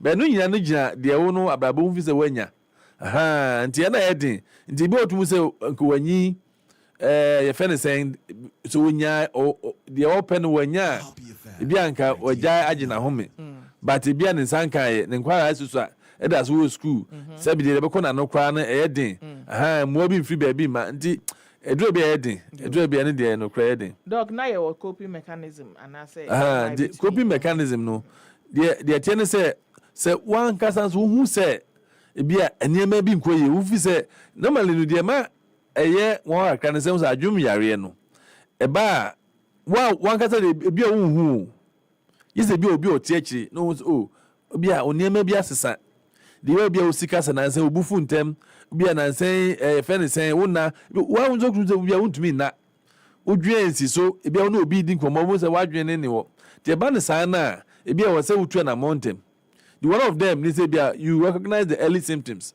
because who symptoms in tema eboa ema ye fence ye so ano ana dem can say enye ne manyina so na wode beko mu aha ti bi o say dem can say wo ba adwuma de si adwuma no esi wo wa aka ho once a ufi ebi adwuma mu ho no akofie no umfa nkofie na bi enka ha wo yire ngo ha wo ma de eno so boa ana me feel say one of the company can say nimpa so ebi a ye ni beso de ewo okay o se bi wo ho company mo o de no compare obi so bia we ya say bia adwuma no yetu mu nyina kape o bia nipa wonya ska fufuo bi free baabi bia ne nua bi ewo baabi e o support no nti wodi ho beto no say ye fe ne sen bia watoka we wa shata ade we e say obi e phone we e ban say na say there's competition. I would say there should be competition in the company. The company is be o ye fe ne say mo e fe ne say group teamwork. The team ni ya dia na e bia ya bo mu nyina ba so but the competition be ma because it brings anxiety, it brings stress and all sort of things. So kakra wo no ma woni so a kakra wunya no bia utumi hwe ne ye a eno nya so boantie no ana me I always say nimpa no mental health is the most important thing. Because if you say unya mental health to the point say ye doctors for no who say bia undum ya adwuma bi ma na bia e bia we driver undum drive beam company no word and then they would call labor commission would they come be akra so but we are not able to work anymore. The mental health is very important. So company be movie so e bia what me another company na they want ya tete wa and say the man be also me man nti na what ya ware na bia owu the mental company ba kuma so na bia menya bia who say no uba I feel who say like you are really stressed up. You are really breaking down. You are burning out. And yes, over time. Because so na me say me ko fear de be me mabedi. Afi betre ma na afi wa break it down. We break it down so you ready. The ban cycle see say do can pay better say the entry mama for send messages o many age interview no ho pa bi mu se wa ka o ma se ma mo nti o many age pa say o ba ye ye ne Dr. Robert Esia or ye psychiatrist across psychiatric hospital na ye ne no atwetwe eye enkomo anopai about mental health.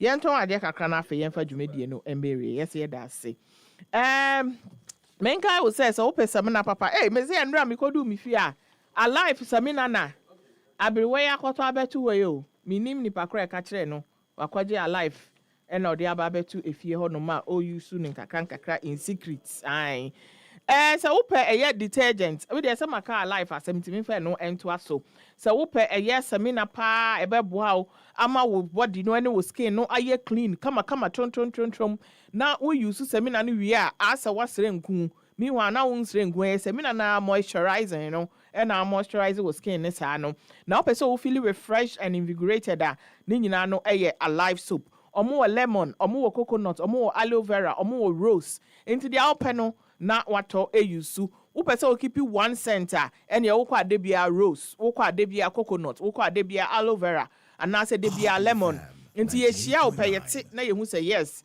abrante anase abayo alive agene nkwa papa enti no upebia ukodwa so a ubenye bia to ne bo nso de A1 at the form crack. And so I have high quality and perfect for everyday use. Uko jemo abisa. Alive soap najibi na kososhe. Alive soap, feel fresh, feel alive. Saso ena ope eye samina epu ehuro ufa kitwe bia. Udi si nyoma bebrea eye jama detergent powder eno ena uhia ewo fie, especially we your batan ya misreo uhia jama detergent powder ewo fie. Eye budget friendly because ne bono eda form.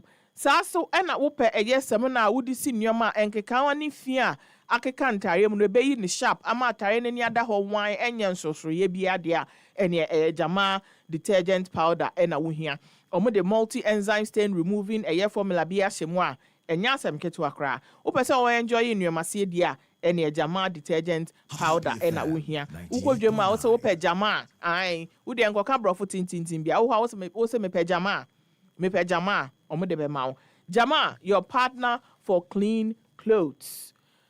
Me pacho untumi emma oba brodo any tea ewa bra wonfa eye fortune spread emfa mu enkwala so eni je enkwala ehie enije ewo mabra bom ewo san kwala tumi choose o mano kama wo de eye fortune spread efra nkwala aduane say eye pancake say eye crackers and biscuits say eye bread me pacho eye fortune spread nkwa na ewo so tumi edema onkwala no anasa wanga so openi no kra no wo choose use bia obehu say yes adepa ewo baby made in Ghana o yen support made in Ghana na oman no enko nanim sign so affordable what a price na ebe ye onwanwa uko shop bia ma wo si o wututo we wuto we o si o mami fortune spread no mienu mami fortune spread na miensa in fact mami fortune spread one box na pa kosi fie na use ni nkakra wo ene o family mu nyina mo ni beje kama enti wo ya shop owner so na upe bi aton a menkai wo say amanfo pepa